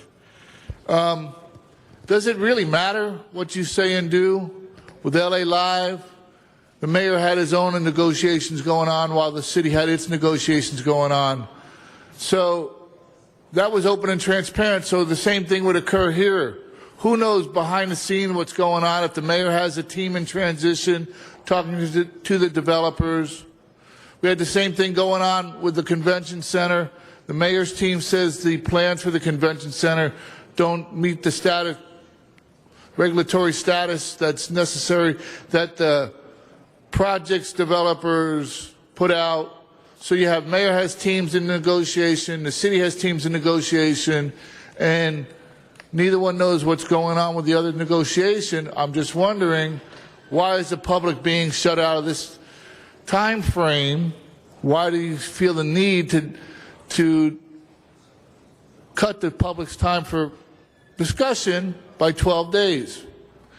Like here, we can come up and speak every day, but that doesn't mean anything as paying attention. So you can cut the notice. You can cut notice down to, well, you did. You cut it down to 2 minutes on speaking publicly. So, again, the amount of teams that are negotiating for these projects and the amount of publicity regarding these teams negotiating for the projects doesn't make any sense. Let's give it to the public. Let's shut their time down.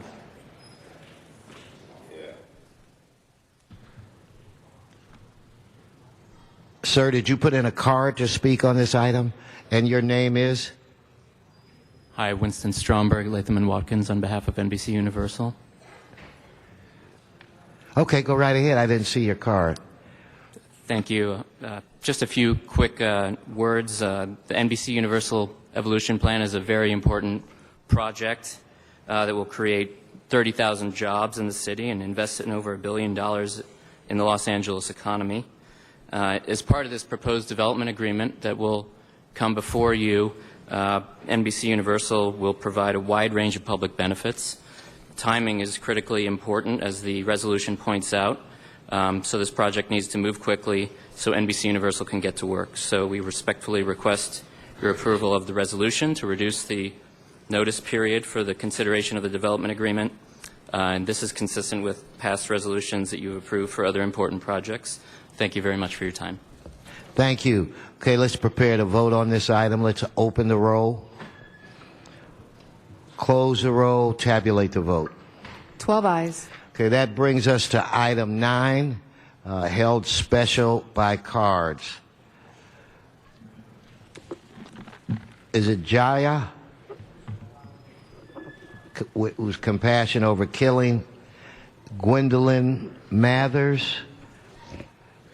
Arnold Sachs. Does Arnold Sachs have time left? Clerk, does Arnold Sachs have time left? No, Mr. Sachs, you don't have time left. Mr. Walsh, please go ahead and state your name. I didn't want to try to tackle it. Sure thing. My name is Jaya Bamitra, and I am the campaigns director for Compassion Over Killing, a nonprofit animal protection group with an office in Los Angeles that worked closely with the Los Angeles City Council on this initiative. We'd like to express our appreciation to Council Members Perry, Reyes, and Parks for their leadership on this resolution, and applaud the entire Council for encouraging residents to choose meat-free foods at least once a week for their health, the environment, and animals. Studies show that Americans are consuming 12% less meat than just 5 years ago, and 16% are skipping meat at more than half of their meals. Restaurants have adapted, and Los Angeles now boasts one of the most vegetarian-friendly dining scenes in the country, with hundreds of options for meat-free foods. Anyone interested in ordering a free veg guide to Los Angeles, featuring food trucks, farmers market favorites, family-owned eateries, and more, may do so at our website, cok.net. November is an especially apt time to introduce Meatless Mondays, as it is American Diabetes Month. Nutrient-rich plant-based foods, which have fewer calories, cholesterol, and fat, have been proven to prevent and even reverse diabetes, as well as heart disease, hypertension, high cholesterol, and cancer. With more than 50% of Americans now familiar with Meatless Mondays and 18% already participating, it's clear that this exciting campaign sweeping the nation is more than a trend.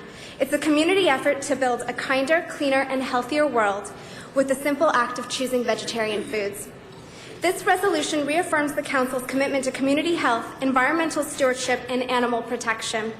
Los Angeles has long been a national leader on these three fronts and continues to be, as it's now the largest city in the U.S. to adopt a Meatless Monday resolution. We commend the Council for this accomplishment and thank all its members for this great service to its constituents. Thank you. No, thank you. Next, Gwendolyn Mathers. Good morning, Council members. Thank you for taking the time to hear us today and for considering the Meatless Monday resolution and bringing it to Los Angeles. My name is Gwendolyn Mathers. I'm here on behalf of Compassion Over Killing, and I'm very proud to have helped contribute to the resolution itself. I'm a professional chef, but my background is in community outreach and vegetarian education. I wanted to draw your attention to the community health aspect of this resolution, as we've all witnessed the rising epidemic of obesity and how it's affecting our residents, along with all the preventable diseases it's linked to. More than half of LA's adult population and 42% of our children are either overweight or obese. Yet, simply by eating less meat, we can protect our health from some of the largest killers in the nation. We can reduce the risk of type 2 diabetes, stroke, cardiovascular disease, lower BMIs, and even start on the prevention of many diet-related cancers. By encouraging people to start their week off right, we're adding another integral part of kickstarting and getting back on the track of our health by skipping meat and choosing more fruits, vegetables, beans, legumes, and whole grains. Just a few healthy meals a week can quickly become more, and people can start expanding their choices to return to less processed, fresh, and locally sourced foods, making this initiative truly a health, family-centric, and community-driven one that makes good food good medicine once again. Thank you. Hello. Okay, Mr. Walsh, thank you very much, Ms. Mathers. Followed by Dow House Dude. You have a minute, I'm informed. John Walsh, blogging at HollywoodHighlands.org. I'm very serious about what I'm saying. Meatless Mondays, well, you don't meet. You meet on Tuesday, Wednesdays, and Fridays. I'd like to see you meatless Tuesday, Wednesdays, and Fridays, and maybe you'd save a little money with that $1,800 buffet you have back there. No meat on the buffet. But I have a really serious question. Now, I support gay marriage, and it's possible that someday I might meet a man that I love, and I might marry that man. Now, you listen, the question is, if I perform the Gay Marriage Act on that man, what Monica Lewinsky did on Bill Clinton, he is not talking about this item. And I swallow... Come on, Mr. Walsh. ...broken the meatless rule. If I swallow, how I... Oh, God. A perfectly legitimate question on Meatless Monday. That's what I think of it. Mr. Dude, Sherry Shankar, I think, is next. I think vegetarians are full of vegetables. I think they have a brain, a vegetable brain. I'll tell you the reason. Around the world, people are just lucky to get a little bit of meat, which is protein. You know what I mean? They got plenty of vegetables around the world. Go to Mexico City, they'll sell you a horse.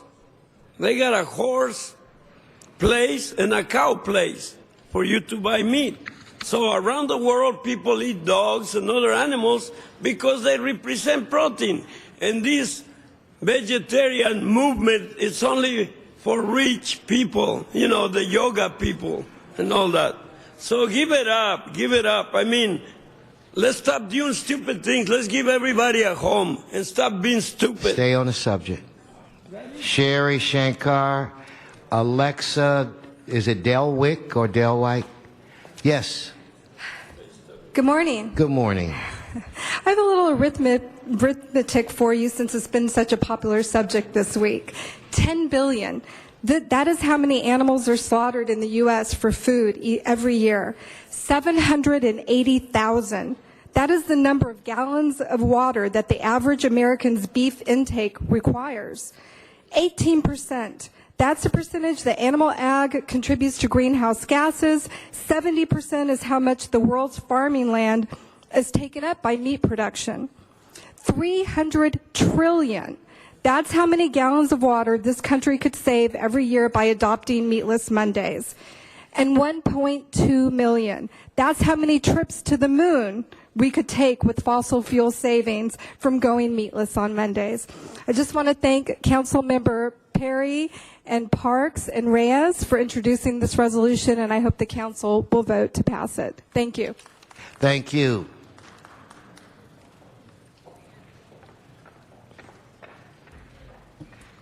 Good morning, Council members. My name is Alexa Delwich, and I am the Food Policy Coordinator for the Los Angeles Food Policy Council. And we want to thank you again for adopting the Good Food Purchasing Pledge on October 24th. We're thrilled that the City Council has taken this important step. Meatless Monday is in direct alignment with the goals of the health, animal welfare, and environmental sustainability category of the Good Food Pledge and Guidelines. What are we going in?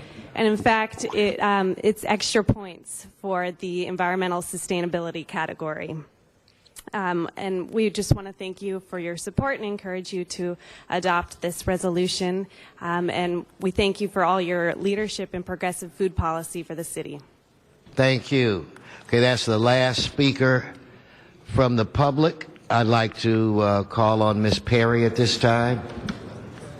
Thank you very much, Mr. President. I was proud to co-introduce this motion with Council Member Reyes and move towards supporting Meatless Mondays. A couple of weeks ago, we as a council adopted the Good Food Agenda and celebrated Food Day, promoting local, sustainable, healthy food choices in our own neighborhoods. Now, Meatless Mondays is about increasing consciousness of the foods that we eat and how they affect our bodies. The resolution is not only a matter of public health, but environmental health. It is a symbolic gesture and asks people to simply think about how we impact our environment. By decreasing the amount of meat we consume, we can decrease the amount of natural resources that are consumed and increase our personal health. And that's been talked about already, about colon cancer, prostate, kidney, pancreatic cancer, breast cancer. We can decrease our saturated fat intake by 15% and reduce our risk of heart disease by 19%. Eating less meat can prevent and even reverse some of our nation's most common illnesses. It's also good for the environment. The process of raising and slaughtering farm animals and producing feed accounts for 70% of global freshwater use and 93% of global water depletion. The animal agriculture process, and I'm mindful of this since I also work on AQ, South Coast Air Quality Management District, accounts for nearly 20% of man-made greenhouse gas emissions affecting climate change.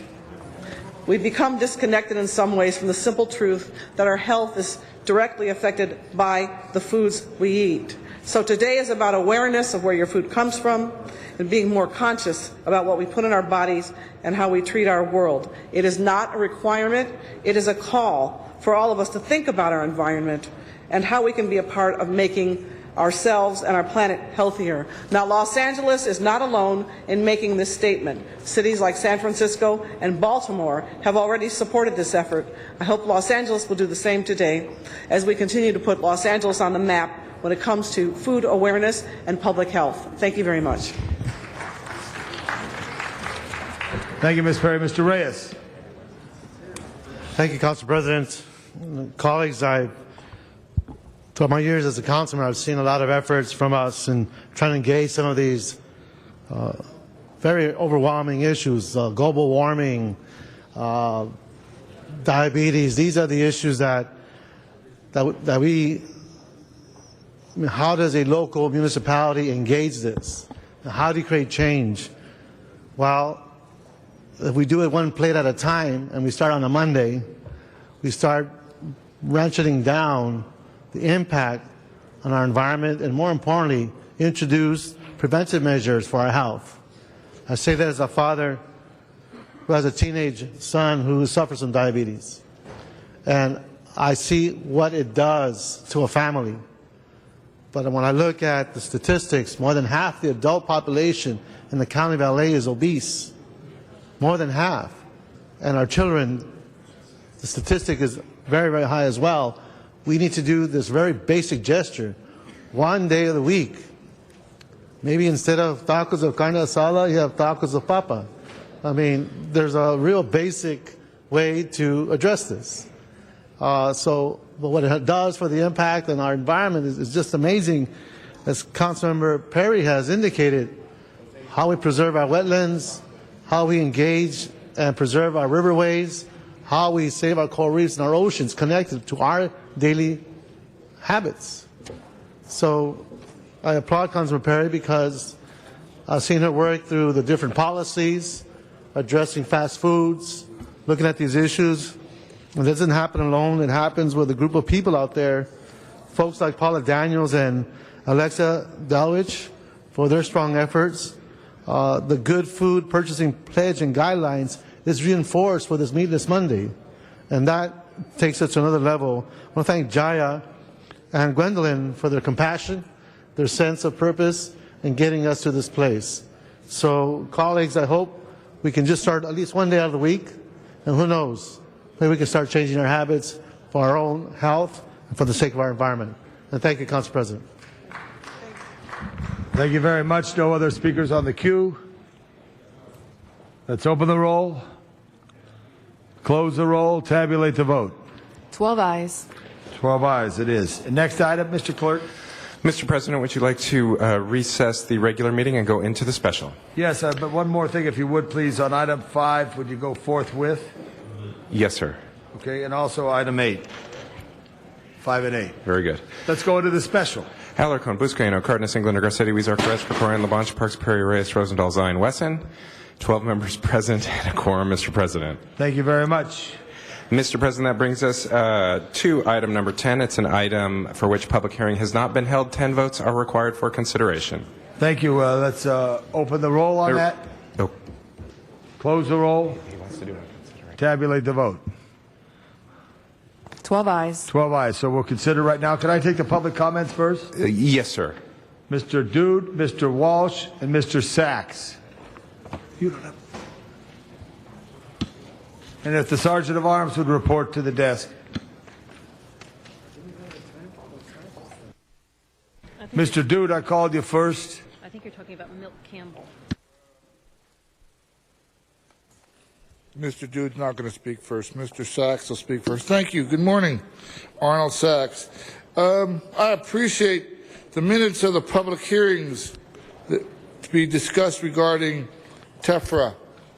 And so I'm wondering, because I can assure you there's minutes from Metro, there's minutes from outreach programs regarding Measure R. That was a tax program also. And those minutes will tell you that that program would raise $1 billion a year for transit.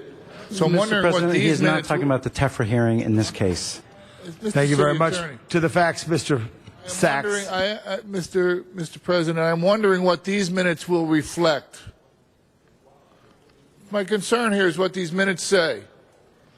The minutes for Measure R would say $1 billion be raised by a tax. I don't know what these minutes would say. I haven't looked at them.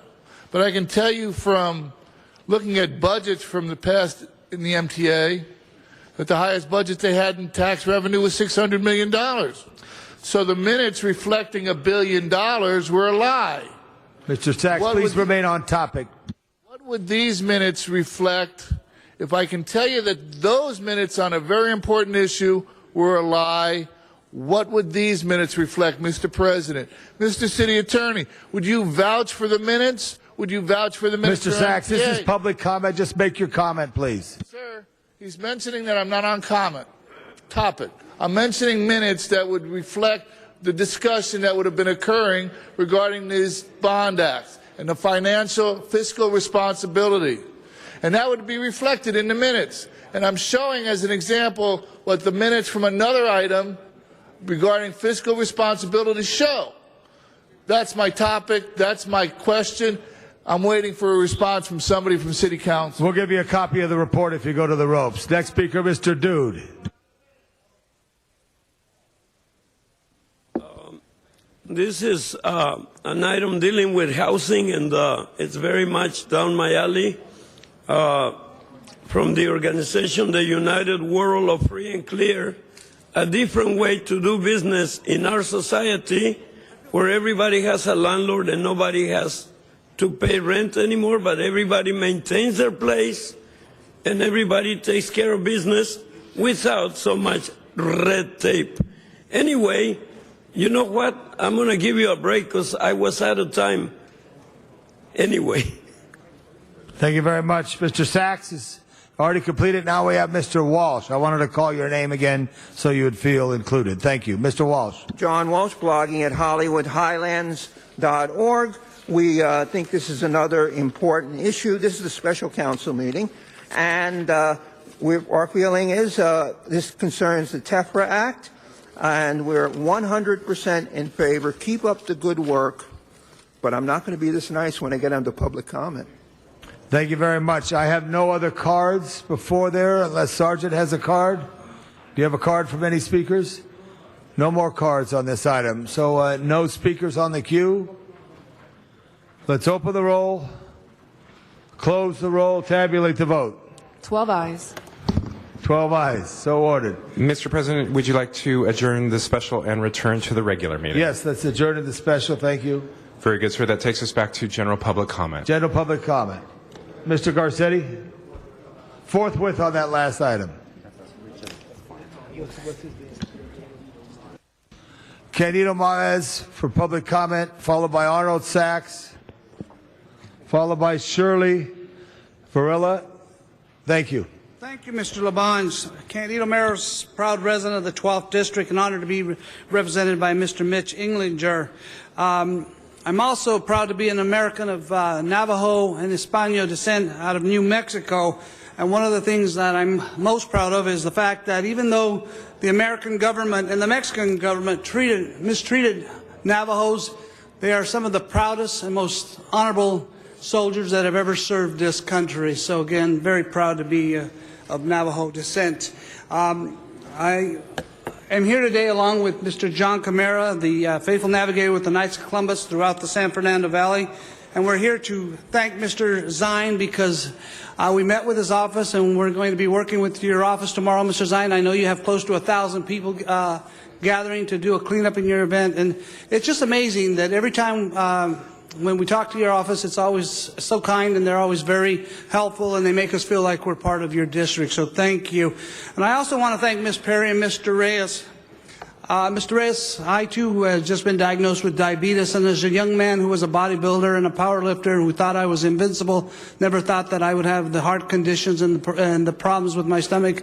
And so if even one person hears your message and hears what these young ladies said today and changes their eating habits and changes their lives, then you've done a great job. So thank you for that, those efforts.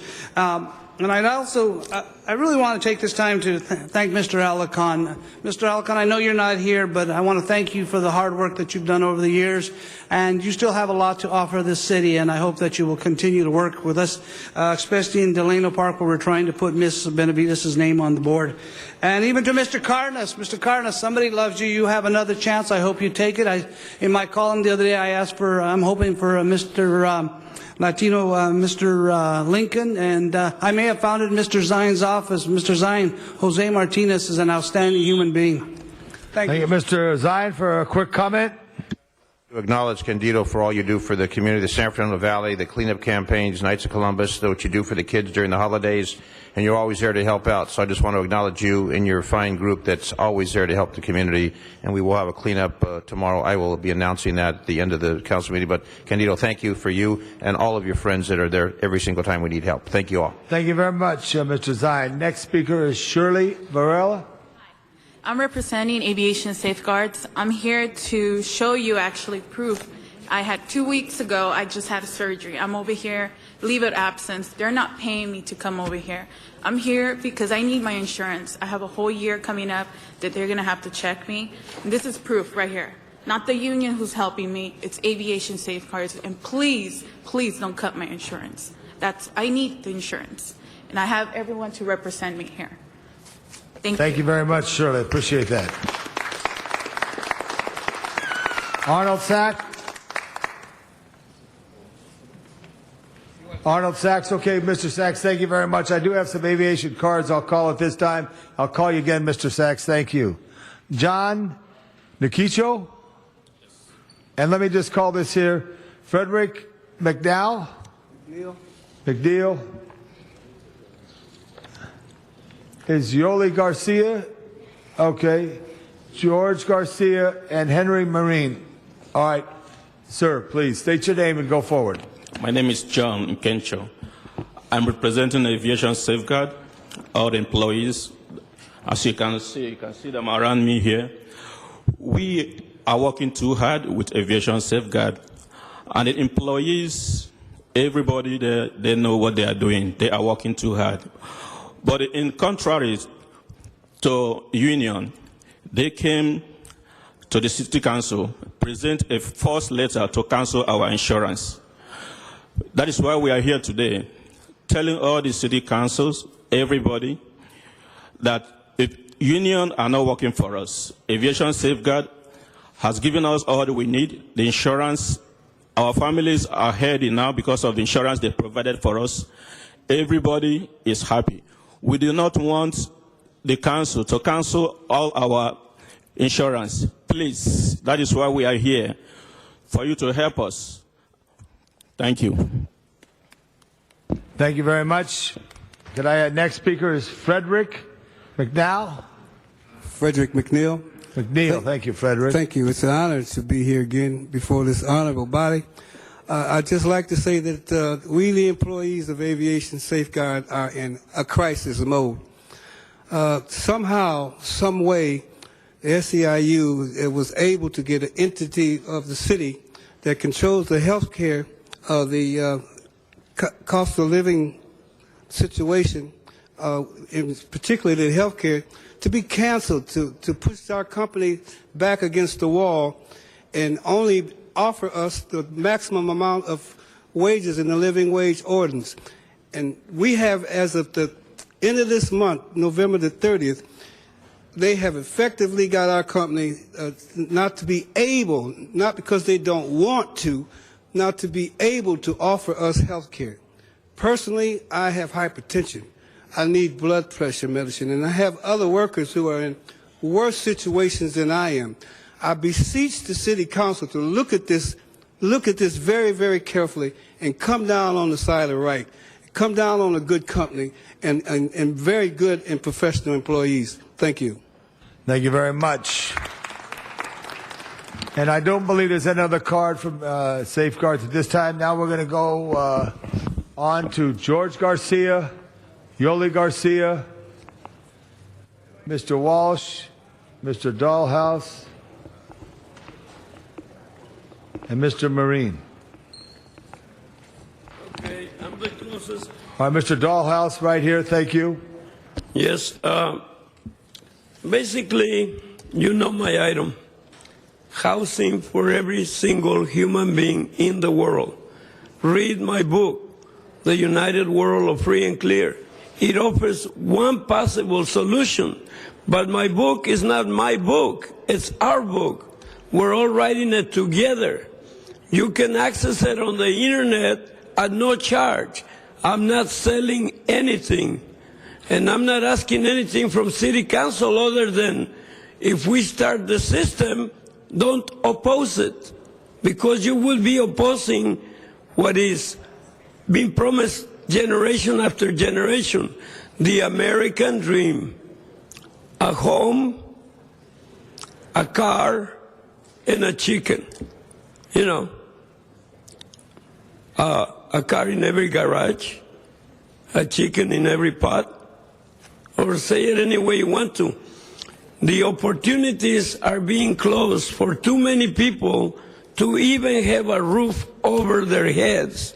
I don't know how we transition from the so-called American dream to the American nightmare. In many countries, you are not prohibited by City Hall to go and put a little cardboard box over your head. Over here, the cops will come and bash you in the head for putting a cardboard box over your head. So we're living in a stupid system that promises and promises and promises and talks in two different languages. One of them, you are a stupid homeless person. The other one, you got every civil right. BS, we do not have civil rights until we have a place. Mr. Walsh. John Walsh, blogging at HollywoodHighlands.org. I don't know if you heard about it. About an hour ago, Mike Brown was fired like a piece of crap by the white people who own the basketball team. Can you imagine this? It never would have happened if the owners were black. He was treated like scum. Miss Perry doesn't care when Mike Brown was fired. It's on the internet for losing 4 games. He was treated like Trayvon Martin. Racists who run our basketball team. Incidentally, this is the last day of the freeway. Monday, starting Saturday morning, there we will have toll lanes, no more diamond lanes. This is going to cause chaos. You will not be able to use the HOV lane, even if you have 2 or 3 people in the car, unless you have a transponder for $30 and spend $3 a month, $36 a year for the privilege. This is what is happening now. Mike Brown is out. Now, we also like to point out that at this very moment there is an art installation in front of the Pantages Theater. It is a life-size bus stop. It is a homeless, with a plaster caster, homeless man in the gutter. Now, this is a fantastic piece of art, and I'll call, he's not here now, Mr. Garcetti and the Nederlanders, it's right in front of the Nederlanders Theater, want to tear it down. They don't want, they are afraid that the media is going to go out there. Go out there and videotape it. It was put up by mystery artists last night. It's an excellent art. It shows what crap L.A. looks like to the homeless people. And we like to say that as far as we're concerned, our president is our president, and he was predicted by 7-Eleven to be the president. The best prediction. Thank you. Mr. Marin, please.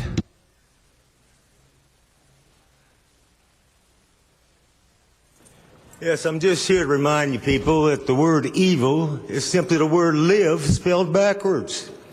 It describes the deeds of the people that don't do anything right in the first place in the present tense.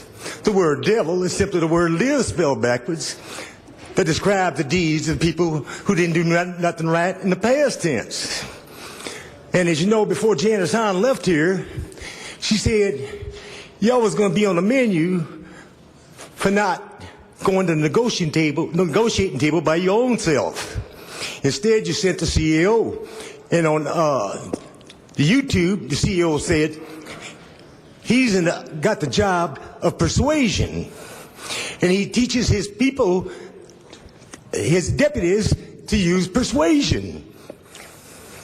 He said the county people, they just run around like kings and queens, and the people, the mayor, and the 15 heads on this council, y'all sleep at the wheel. So, now, who made others understand that you could sign an agreement in 1990 and have it go all the way through 2012? Who made others understand that you're not subject to prevailing wage and trust laws in the United States of America? 1,000 hours equals AKA 6 months, 125 8-hour days. You gotta learn the equivalencies before you can provide equality. This is an EEO, affirmative action employer. You don't go hire people off the Home Depot lot and make per diem employees out of them and call them day workers. This stands for GSD, Government Sheltered Dollars, as shown in MOUs. I think it's General Service Department. Thank you so much. Next speaker will be Yoli Garcia, followed by George Garcia. Thank you very much. Hello, good morning to everybody. My name is Yoli Garcia. As stated, I'm a resident of El Sereno and also founding member of the El Sereno Historical Society. I've been here before you in the past during the redistricting process, the public hearing in March. At that time, I was here to point out an error in the redistricting file, Appendix J. Appendix J is a list of additional communities identified by the city of Los Angeles. On that list is Rose Hill. Rose Hill is listed as is listed among other communities that have been through the process and have been approved through the city to be recognized as community. Rose Hill has not gone through any city process. Actually, if you look at Appendix J, Rose Hill is referenced to Council File 112057. And if you look at that file is to grandfather Rose Hills with an S. Yet it's listed as Rose Hill. I don't know if that's a typo or why that was done. Nonetheless, Rose Hill and Rose Hills have not gone through any process and should not be recognized as a community. I am here today to ask you to correct that Appendix J, amended, because Rose Hill should not be on that list.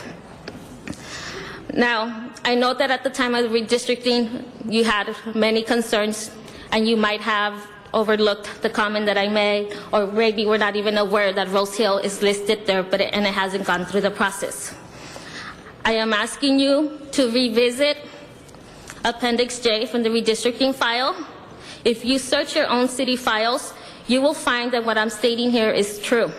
There is no community of Rose Hill or Rose Hills. I'm requesting you to please add this item of amending Appendix J to your next council meeting. Thank you. Thank you very much. George Garcia. Hi, good morning. Jorge Garcia, also a fund member of the Historical Society. I'm here to elaborate on what she just spoke about, this motion 112057. This motion, which wants to grandfather Rose Hills, was put in December 9th of last year. Yet somehow it's on its way into file 110187 S3 of the city's redistricting file. Now this motion itself has several things that are wrong with it. The first thing is that no evidence of this grandfathering has been presented. Historically, where's the evidence of this pre-existing? We've asked Mr. Huizar, I've asked Mr. Manzano for this evidence, and none has been given to us. Secondly, it states on here that the Bureau of Engineers has determined that this community could be grandfathered, allowing for community signs to be installed. We wrote to the Bureau of Engineers and asked them their process for determining what can be grandfathered. The response was, and I quote, BOE, Bureau of Engineers, was mistakenly identified in the motion 112057 as the bureau that grandfathered the Rose Hills community name. Okay? So how does that merit to be presented? Number 3 is that this Roseville community has no boundaries. It's a boundless community, but yet they want signs installed. And somehow this was used to cut apart of Lincoln Heights and put Lincoln Heights, CD1, into CD14.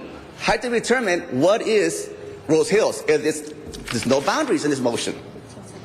So I want this to be reviewed because it doesn't make any sense. What is being done here to Lincoln Heights and Sereno is unjust and it's unethical.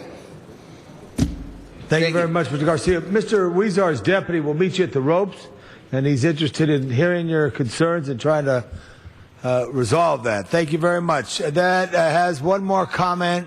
The pride of Lenox, California, Arnold Sachs. Thank you, and thank you for the introduction. I don't know that Lenox would be so proud, but nevertheless, on we go.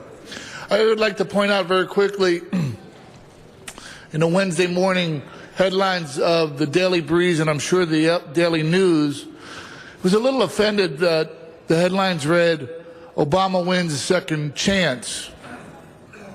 He won a second term. In the second term, basically people figured that he earned it. He didn't win a second chance. Councilman Rosendahl maybe could be considered for a second chance because he faced cancer, and so far we seem to think that his treatment is succeeding, giving him a second chance.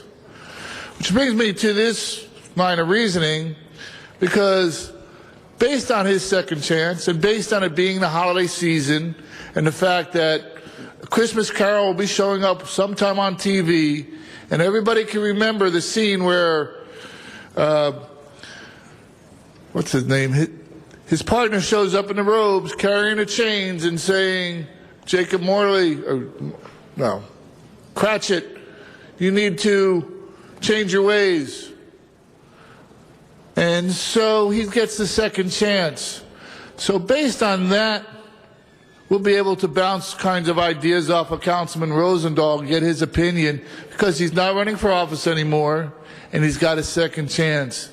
Maybe we can get some honest opinions. We can talk about Measure R. We can talk about the airport. We can talk about the Green Line. We can talk about the Metro to Pasadena, the LA to Pasadena Blue Line. All kinds of favorite subjects that you've all been able to skirt answering because they're not on the agenda, or telling the truth is a foreign subject. But Councilman Rosendahl's got a second chance. Let's see what he has to say. Thank you, Mr. Sachs. That completes our public comment card. Mr. Clerk, what's before us? Mr. President, Council has motions for posting and referral. So ordered. There is an excuse on the desk. Councilmember Koretz requests to be excused on December 11, December 12, and December 14. So ordered. The desk is clear. Thank you. Members, any announcements? The first one I want to make, remember Veterans Day on Monday, the 11th month, at the 11th day, at the 11th hour, the armistice for World War I, the war to end all wars. Remember all our veterans who paid the ultimate price. Mr. Zine. Thank you. We have a community cleanup. It's been mentioned earlier. Meet at 9 o'clock at 18401 Sherman Way in Reseda. In the back of the church parking lot, we will be cleaning up the community, and we invite the public out to participate in that endeavor. And that is all that I have on the notice. Thank you very much, Mr. Weezar. Thank you very much, Mr. President. This Saturday at 10 a.m. we will have the El Sereno Annual Veterans Day Tribute at Huntington and Eastern. I hope those in that area could come join us. Also, on Sunday, we will have the Boyle Heights Veterans Day Ceremony at Cinco Puntos. That's Indiana, Cesar Chavez, and Lorena, where they intersect. And then we will have the Northeast Los Angeles Veterans Day Parade. That begins at 12:30 at Avenue 45 and York Boulevard. Those are some Veterans Day events in Council District 14. I also just got a notice that we have a special council meeting on Sunday. The council president has asked us to come in to celebrate his birthday on Sunday. So happy birthday, Herb Wesson. Happy birthday, Mr. Wesson. You're 44 years old. Good job, Herb. 39. I was trying to be good. Any other announcements? Mr. Buscaino. Thank you. As you heard in the presentation portion of the council meeting, tomorrow is going to be a big day in the city of Los Angeles. We're going to have our first ever Veterans Appreciation Festival. Myself alongside the mayor. This is a citywide event open to everyone. It's going to kick off at 11 in front of the USS Iowa in the harbor area. So 11 to 4. Join myself and the mayor and over 50 local veterans groups. Admission is free, free food, entertainment, and of course a resource fair. And Mr. President, happy birthday, sir. Very much, Mr. Englander, for announcements. Adjourning motion. All right, that was all rise for adjourning motions. All rise for adjourning motions. I'd like to call on Mr. Weezar of the 14th District first. Great. Thank you very much, Mr. President. And colleagues, I wish that we could all adjourn today. And one of our colleagues passed away, a predecessor to all of us who are here today. Art Snyder, former Council District 14 council member, passed away on Wednesday, 3 days before his 80th birthday. And he served on the City Council from 1967 to 1985. He was born in Lincoln Heights on November 10th, 1932. He served as an officer in the Marines during the Korean War. He attended the Los Angeles City College and Pepperdine University before getting a law degree from the University of Southern California. Shortly after Snyder ran unsuccessfully for a seat in the State Assembly in 1958, he worked as Chief Deputy to City Councilmember John C. Holland and succeeding him in office in 1967. He was a larger-than-life character and spent more than 20 years of his life here as a staff member and a city council member, and he knew the system well, and he used it very well to serve his constituents in Council District 14. I think Harvey Englander described him best in the LA Times article when he said, "Snyder was a character in the days when City Hall was filled with characters. He was a red-haired, blue-eyed Irishman who spoke fluent Spanish and kept getting re-elected even though his district became mostly Latino. He was always backslapping, always jovial, always making a deal." One of the great stories about Art was the time he was being challenged by Steven Rodriguez, who came up 3 votes short of getting Art into a runoff election as the district shifted to a larger Latino population. During a debate, a question came up in Spanish, but his challenger didn't speak Spanish, so Art graciously volunteered to translate for him. That's classic Art Snyder, who was a classic politician and did well both at debates and in serving his constituents. Art garnered a reputation for providing a good constituent service and resources to the people he represented, calling himself a glorified plumber whose job was to fix things. I recall when I was running for this seat in 2005, late 2005, I would knock on a lot of doors and people would tell me, "We need someone back like Art Snyder who took care of the basics in our district." He shared my belief that many of our East Side communities didn't always get the resources they deserve. We're changing that today, and Art Snyder certainly worked to change that when he was a council member. Art's life certainly was not without controversy, as many of you know. Some of it brought on by his own mistakes. Other things, some would say, were unfairly leveled his way. He was human after all.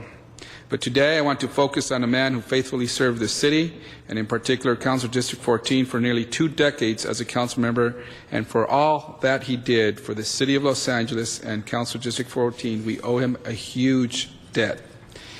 I spoke to Art every now and then, and I'm happy to say that in recent years he reinvented himself and was happy with his new life. In 2001, he purchased the Beachcomber brand, and in 2009, bought the Huntington Beach Beachcomber restaurant. If you look at Art's Facebook page recently, you'll see comments from people who only knew him as a restaurant owner and not as a politician. Their comments tell me that Art brought them a lot of joy, telling them stories of the old days and making sure their time at his restaurant was as enjoyable as possible. I'm sure he fixed a few problems for them along the way as now and then as a plumber for that city as well. What I respect about Art was that as his district was changing into a majority Latino district, he didn't ignore that fact. He learned Spanish, he supported programs that promoted Latino art and culture, and for that he has my utmost respect and admiration. Art Snyder survived by Delia Wu, his wife of 31 years, his children from 2 previous marriages, sons Neely and Miles, and a daughter, Erin Marisol. A celebration of Art Snyder's life is planned for Saturday, November 10 at Dawn, the Beachcomber in Huntington Beach from 3 p.m. to 8 p.m. May he rest in peace. Thank you very much. Mr. Garcetti on Art Snyder.